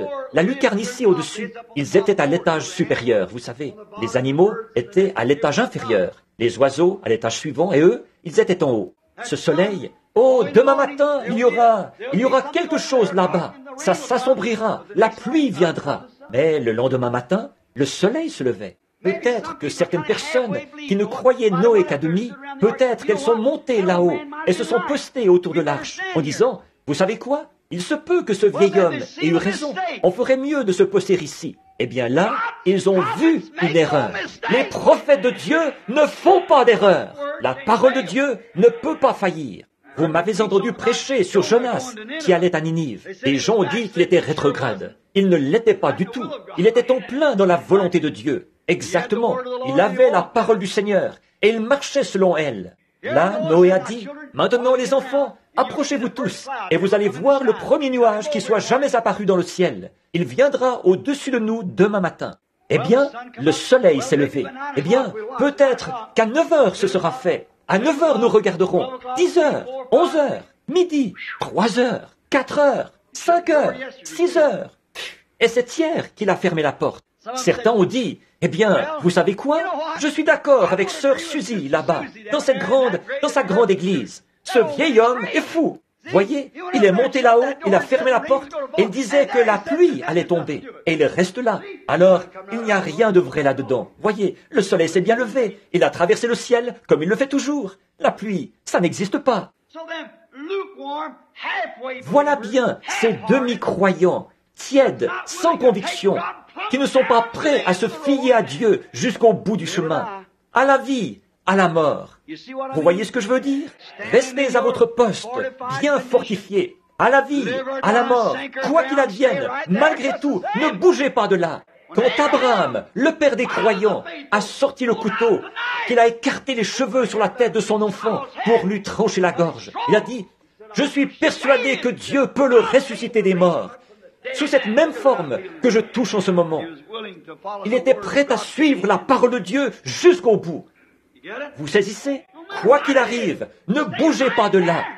Si tout semble montrer que vous ne pourrez pas avancer d'un pouce, avancez d'un pouce. Et si vous butez contre un mur, restez là jusqu'à ce que Dieu ouvre un passage à travers ce mur. Le premier jour a passé. Le deuxième jour a passé. Le troisième jour a passé. Le quatrième, le cinquième, le sixième. Vous savez, Noé avait beaucoup à faire. J'imagine que certains membres de son assemblée ont dit, « Papa, penses-tu que nous devrions grimper et sortir par la fenêtre? Penses-tu que tout ça, c'est une erreur ?» Il a dit, « Non, non, non. » Celui qui a enlevé Enoch, c'était qui? Celui qui a fermé cette porte, c'était qui? Celui qui a fait toutes ces choses devant nous, c'était qui? S'il nous a conduits jusqu'ici et nous a enfermés ici, restons avec lui. C'est ça, Église. S'il nous a fait sortir du monde, nous a conduits jusqu'ici et nous a enfermés avec lui, avec le Saint-Esprit tout autour de nous, en nous et à travers nous, alors suivons-le jusqu'au bout. C'est vrai. Le moment viendra. Le moment viendra. Laissez les moqueurs dire ce qu'ils veulent. Alors, le matin du 7e jour, là les gens étaient dans les rues. Ils n'avaient jamais rien vu de semblable. Les nuages arrivaient. De forts grondements de tonnerre se faisaient entendre. Les éclairs zébraient le ciel. Dès 7 heures, pour la première fois, de grosses gouttes de pluie ont commencé à tomber sur la surface de la terre. J'imagine que les oiseaux poussaient des cris stridents. Toute la nature était complètement perturbée.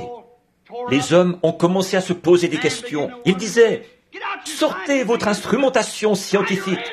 Essayez votre radar. Dites-nous, qu'est-ce que ça veut dire tout ça ?» Mais ça ne fonctionnait pas. De toute notre vie, nous n'avons jamais rien vu de semblable. Eh bien, à midi, les ruisseaux avaient commencé à déborder. Le lendemain matin, les fleuves, les sources de l'abîme avaient jailli. Au bout de 3 ou 4 jours, les eaux couvraient toutes les rues. C'était l'inondation. Les gens montaient autour de l'arche et martelaient la porte. « Ouvre !» Noé était porté tranquillement par la vague. Elle a atteint 20 et quelques pieds. Je crois que c'est ce que la Bible dit. L'arche s'est soulevée de terre. Elle a commencé son voyage en se balançant sur les flots. Ils ont grimpé sur le sommet le plus élevé. Ils se sont suspendus à la branche la plus élevée. Ils hurlaient et tout ce qui avait un souffle dans les narines a péri. Tout ce qui n'était pas dans cette arche, tout ce qui respirait est mort. Ils pouvaient implorer miséricorde à grands cris. Ils pouvaient pleurer. Mais ils avaient repoussé Dieu tant de fois qu'ils ne pouvaient plus rien faire d'autre qu'exercer sa justice. Et sa justice, c'était le jugement. Comme il l'avait dit à Ève, « Le jour où tu en mangeras, ce jour-là, tu mourras. »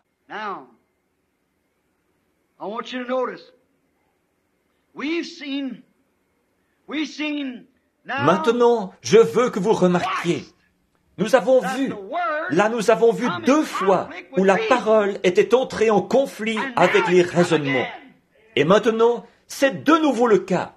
Le raisonnement contre la parole. Maintenant, c'est à vous de choisir. Josué a dit la même chose.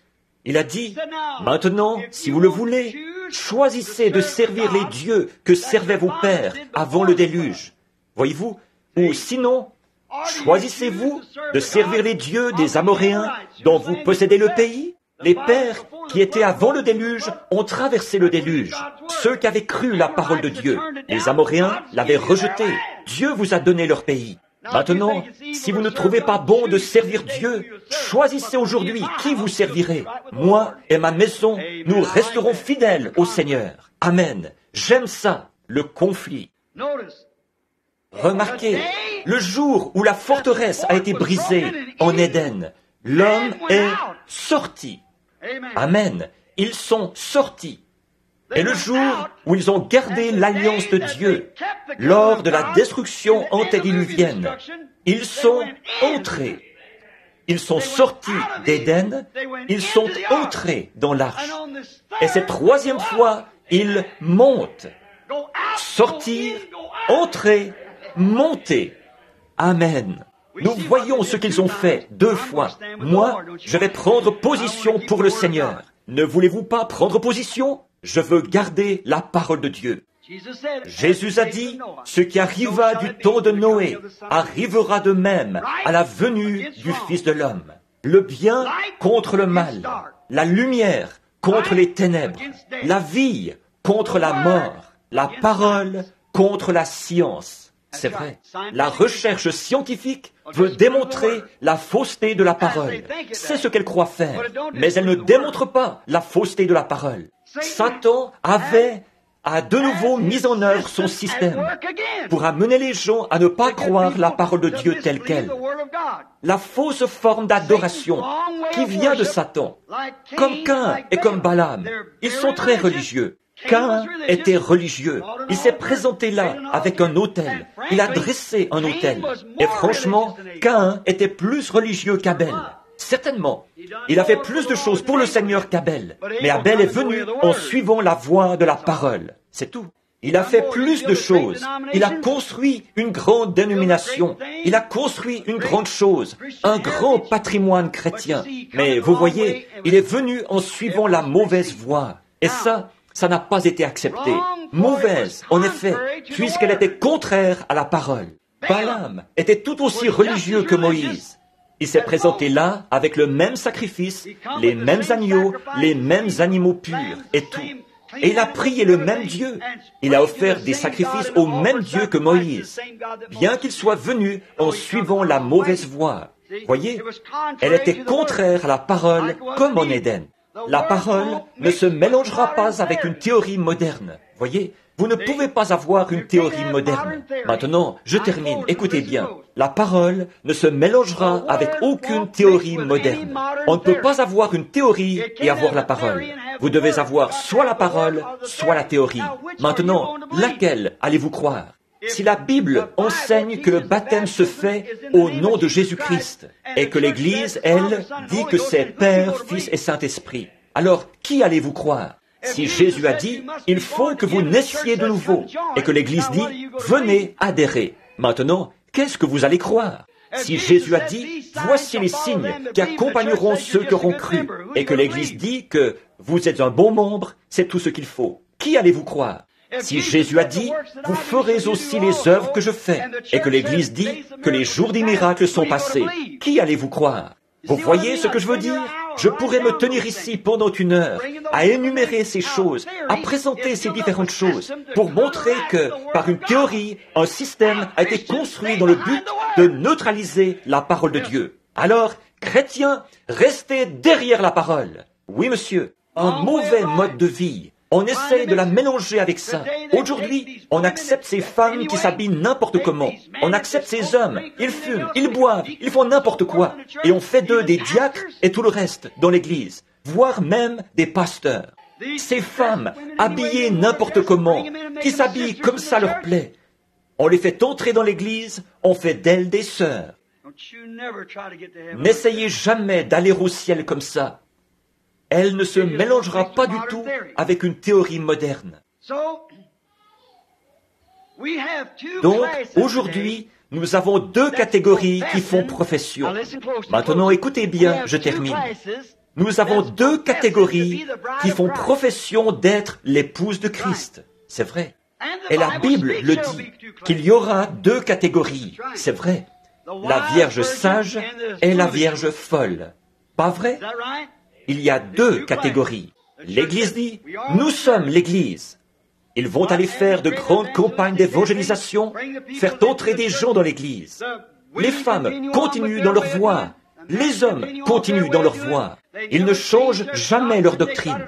Tout ça, ils l'ont rédigé, consigné, établi, ce credo des apôtres et certaines prières et tous ces catéchismes, toutes ces choses que lisent les méthodistes, les baptistes, les presbytériens, les catholiques et tous les autres. Ils acceptent ce catéchisme parce qu'un certain grand homme, dans le passé, a dit que c'était vrai. C'était peut-être un grand homme.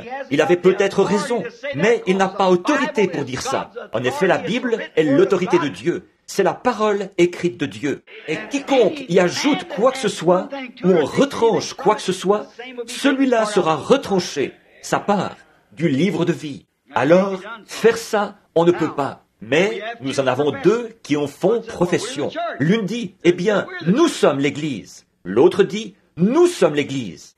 Très bien. La sage et la folle. Elles ont toutes les deux été invitées. Mais avez-vous remarqué? Elles avaient toutes les deux des vases. C'est vrai. Elles étaient toutes les deux vierges, croyantes. Elles avaient toutes les deux des vases. Mais nous ne faisons pas le poids contre Satan. Ça, nous le savons. Nous savons qu'il n'y a pas un être humain qui fasse le poids contre Satan.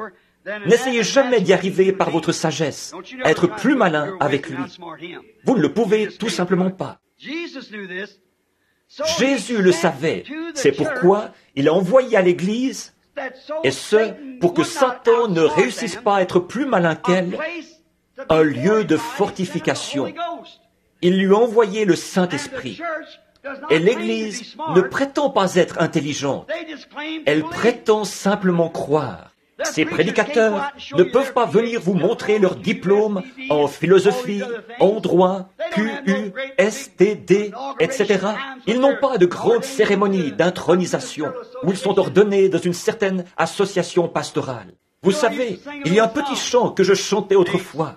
Bien qu'ils ne soient peut-être pas instruits ni célèbres dans le monde, ils ont tous reçu leur Pentecôte, baptisés au nom de Jésus. Et ils déclarent maintenant partout que sa puissance demeure pareille. Je suis si heureux de dire, je suis l'un d'entre eux.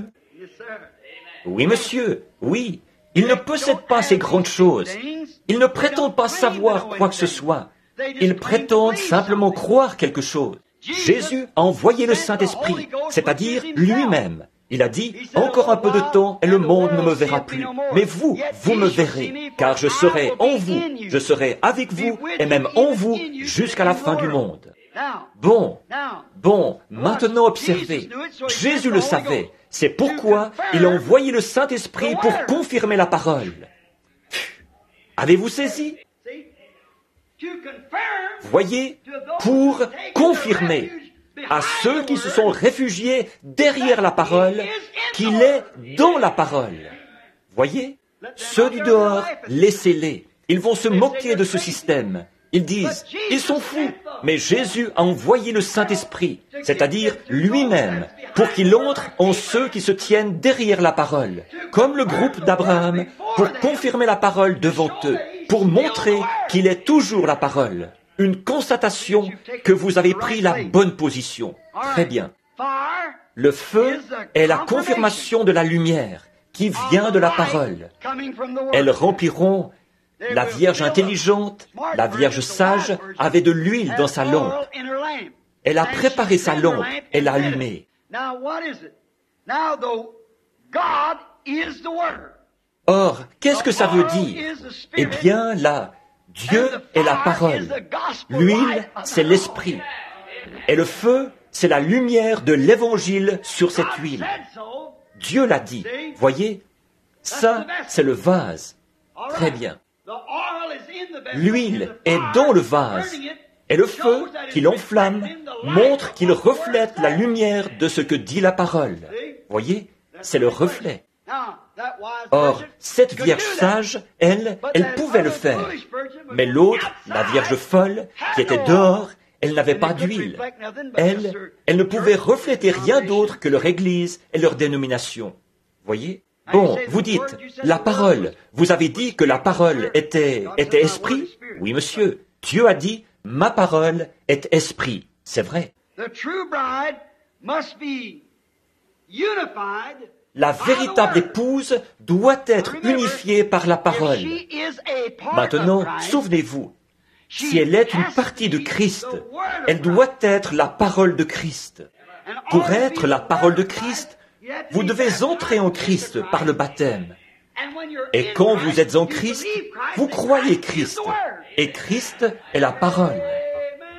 Amen, amen, amen. Do you believe it?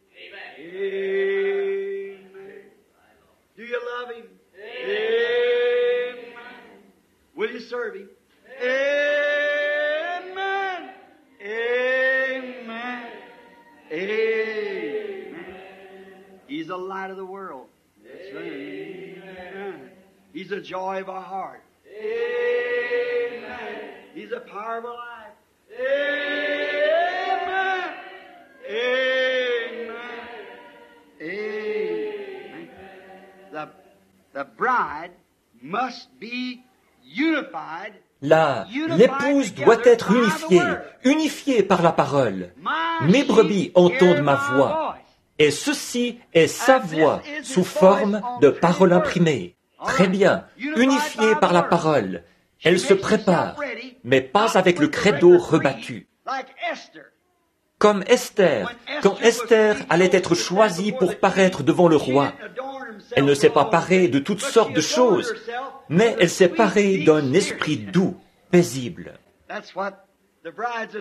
Voilà de quoi se pare l'épouse, de tous les fruits de l'esprit qui l'accompagnent. Qu'est-ce qu'elle possède?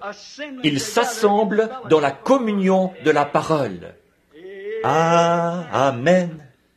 La communion de la parole, c'est vrai. Ils sont en communion, assis ensemble dans les lieux célestes en Jésus-Christ.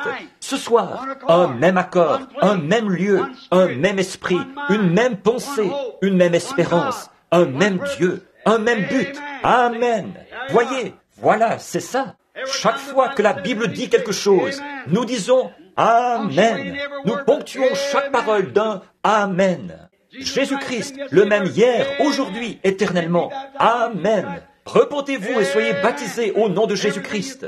Amen. Voyez-vous, pour tous c'est Amen, Amen, Amen. Jusqu'au bout, voyez-vous, dans la communion. Les fruits de l'esprit, elle, qu'est-ce qu'elle possède? Le fruit de l'esprit, qu'est-ce que c'est? La joie qu'elle a dans son cœur de savoir qu'il vient bientôt. Amen et Amen. Amen. Oui, la paix de l'esprit. Pourquoi? La paix de l'esprit. La paix de l'esprit. De savoir quoi?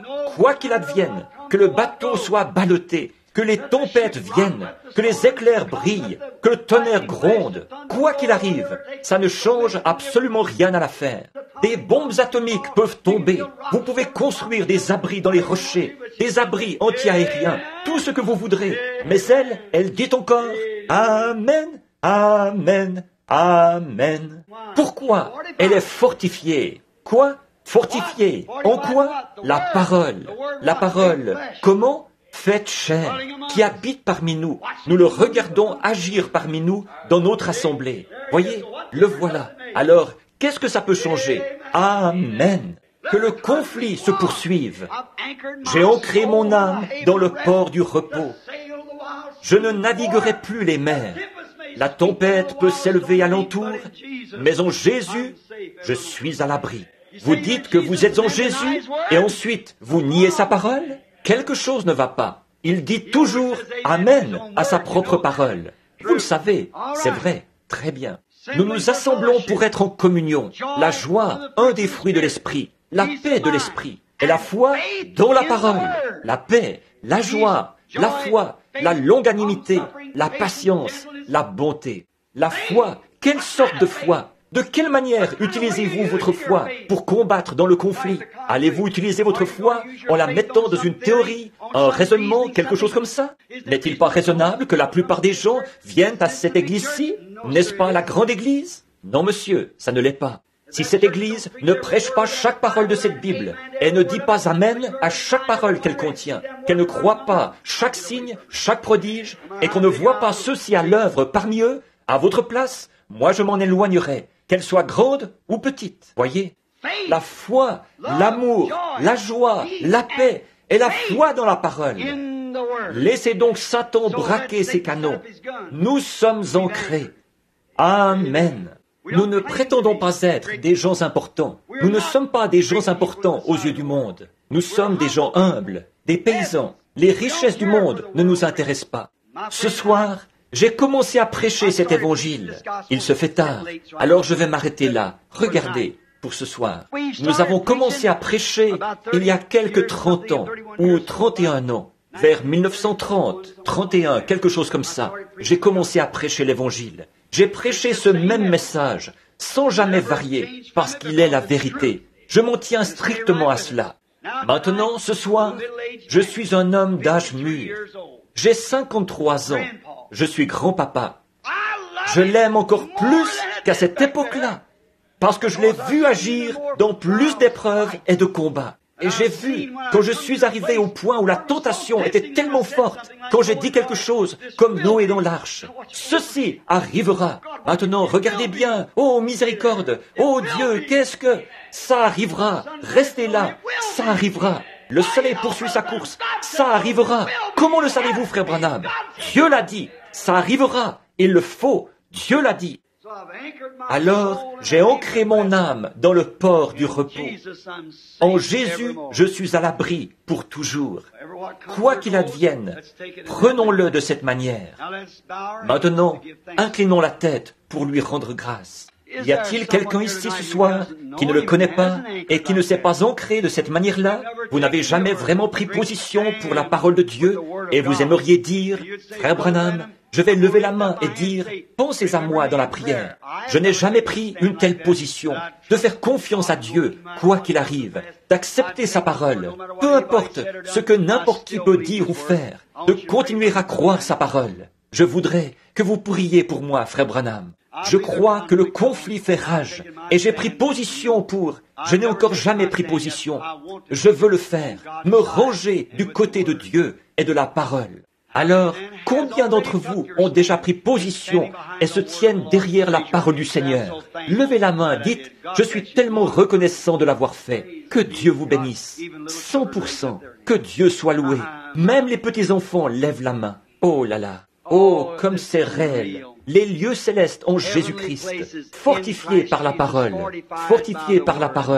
avec la présence de l'Esprit ici, qui nous donne la confirmation, la preuve, comme il l'avait fait dans les débuts, le même évangile, les mêmes signes, les mêmes prodiges, le même Dieu, la même parole, accomplissant les mêmes choses. Des gens qui se lèvent, l'Esprit descend sur des personnes qui ont un don de prophétie, et ils prophétisent. Quelqu'un se lèvera, l'Esprit descendra sur eux pour qu'ils parlent en langue. Ils parleront en langue, puis se tairont, et quelqu'un d'autre interprétera ça, et ça s'accomplira. Oh là là! Nous voyons les grandes puissances qui nous ont été données par le Saint-Esprit, qui transforment nos vies et nous fait quitter une vie de péché, qui fait de nous de nouvelles créatures en Jésus-Christ. Combien nous remercions le Seigneur! Père Céleste, qu'il fait bon être assemblé avec ce groupe de tes enfants ce soir, ceux qui demeurent ici à Clarksville. Je suis si content de voir cette Église qui va de l'avant, de voir le pasteur, pas un seul incroyant parmi les gens, tous dans le refuge. Oh, combien nous t'en remercions, Père. Je repense à l'histoire de cette petite antilope qui, un jour, était sortie du refuge et une meute de chiens la poursuivait. Elle courait de toutes ses forces. Quand elle est arrivée à la clôture qui entourait le refuge, elle a sauté par-dessus. Elle était si heureuse. Elle s'était brouée. Elle s'est retournée pour regarder cette meute parce qu'elle était en sécurité. Ils ne pouvaient pas grimper par-dessus la clôture. Ils n'étaient pas constitués pour ça. S'ils avaient touché la clôture, une décharge électrique les aurait projetés en arrière. C'est la même chose pour nous, Seigneur. Quand nous nous mettons à l'abri derrière la clôture, la parole de Dieu, alors la puissance électrique du Saint-Esprit garde notre ennemi à distance. Il ne peut pas sauter par-dessus la clôture. Il n'est pas fait pour ça. Père, nous te remercions de nous avoir fait de telle manière que nous puissions sauter, nous mettre à l'abri. Seigneur, en Jésus-Christ, nous sommes tellement contents. Seigneur, à l'abri pour toujours. Maintenant, nous te prions de bénir cette petite Église, son pasteur, ses bien-aimés. Bénis tous ceux qui sont ici ce soir. Bénis chaque ministre. Nous prions pour notre précieux et des plus distingués frère Neville. Voilà que Satan, hier, a essayé de le retirer de la scène en l'envoyant s'écraser contre cette voiture. Il a essayé de faire quelque chose de mauvais, mais tu étais là sur la scène. Oh Dieu, il a essayé de me prendre l'autre jour, là-bas au stand de tir, mais tu étais là, sur la scène. Il a essayé de prendre frère Willard Grace quand il s'est écrasé contre ce poteau, mais tu étais là, sur la scène.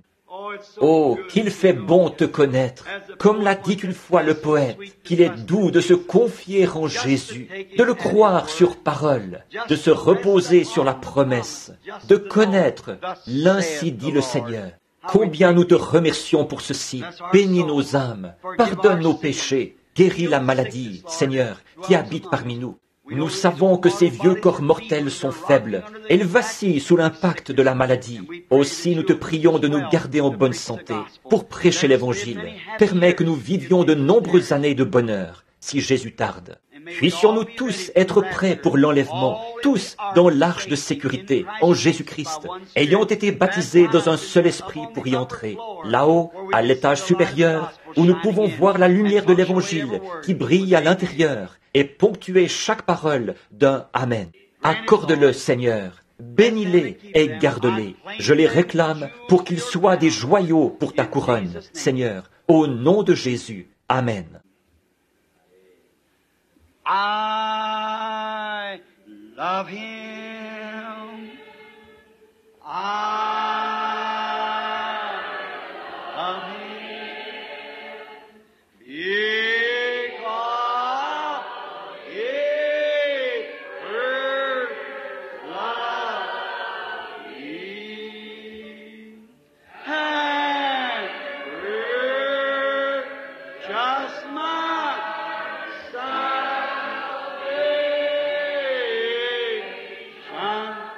on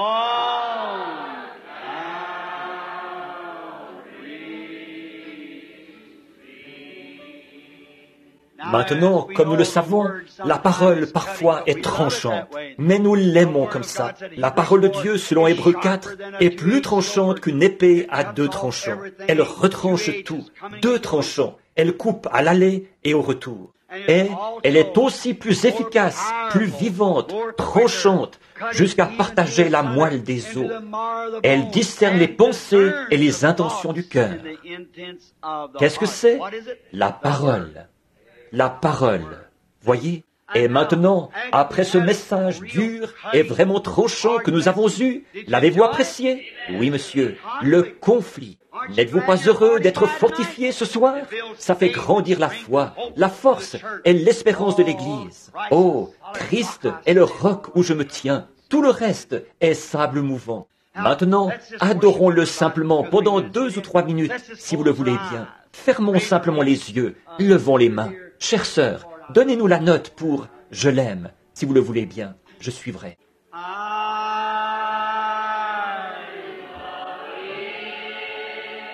Just lose yourself now. Worship.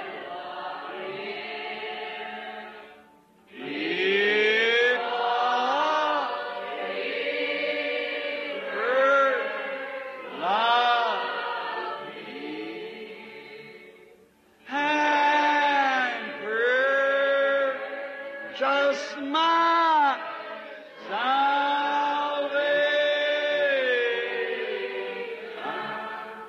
Oh,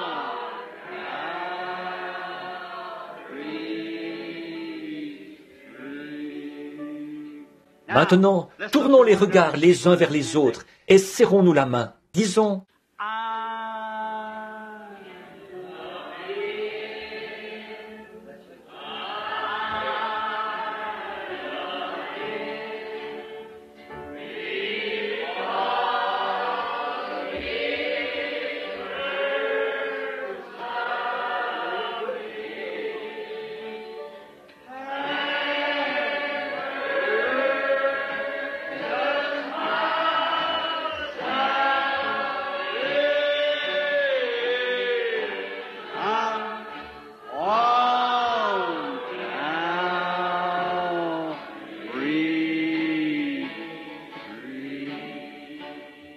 le calvaire, qu'est-ce que c'était? Son Kadès Barnéa.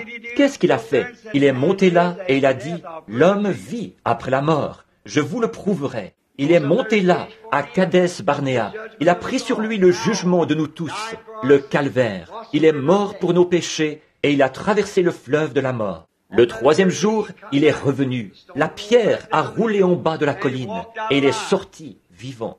Certains ont dit, c'est un esprit. Il a dit, touchez-moi. Est-ce qu'un esprit a de la chair et des os comme moi? Il a dit, avez-vous quelque chose à manger? Ils ont dit, je crois que nous avons ici du pain de miel et du poisson. Il a dit, mangeons-en un morceau. Ils en ont pris et en ont mangé. Il a dit, vous voyez, un esprit ne mange pas comme moi j'ai mangé. Il a dit, maintenant, montez à Jérusalem et œuvrez dans l'évangile à partir de là-bas. Je vous renverrai les prémices de votre résurrection, parce que je vous élèverai au-dessus de l'incrédulité dans la parole et je vous ferai avoir la foi dans ceci. Croire, vous serez au-dessus du péché et de toute incrédulité. Alors, certains s'endormiront dans la première veille, la deuxième veille. Souvenez-vous, à la septième veille. Vous vous en souvenez? À la septième veille, c'est là qu'il est venu. La septième veille. Qu'est-ce que c'était? Le message du septième ange. La première veille, elles se sont endormies. La deuxième veille, la troisième, quatrième, cinquième, sixième, tout au long, Thyatire, et tout au long des âges, jusqu'à la veille de Laodicée. Mais à la septième veille, la voix s'est fait entendre. Voici l'époux, sortez à sa rencontre. Et alors quoi? Elles se sont réveillées et ont préparé leur lampe.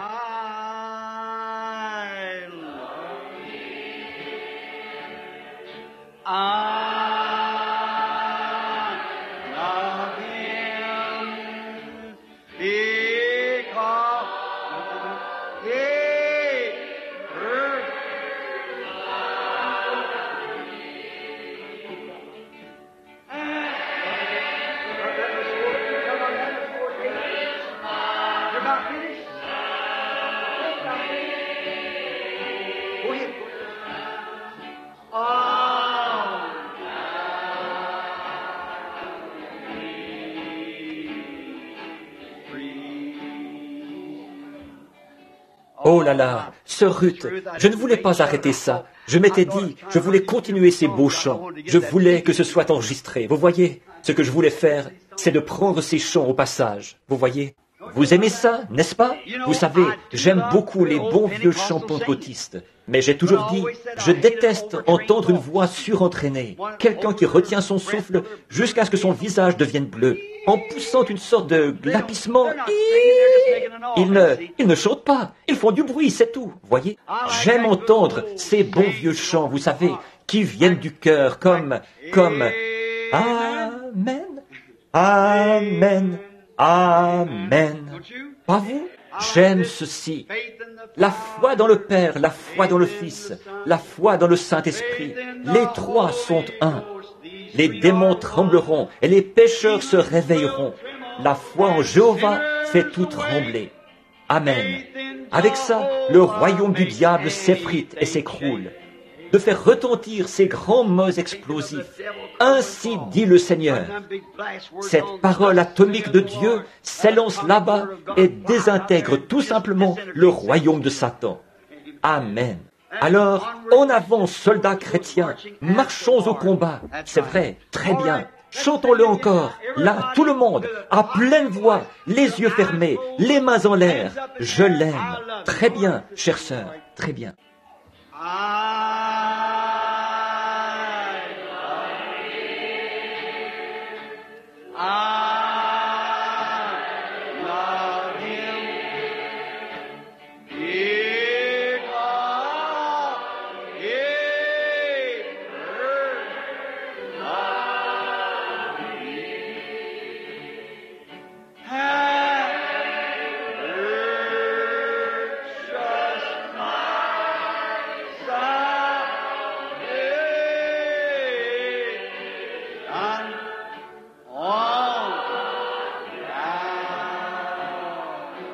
Père Céleste, nous remettons maintenant notre être entre tes mains.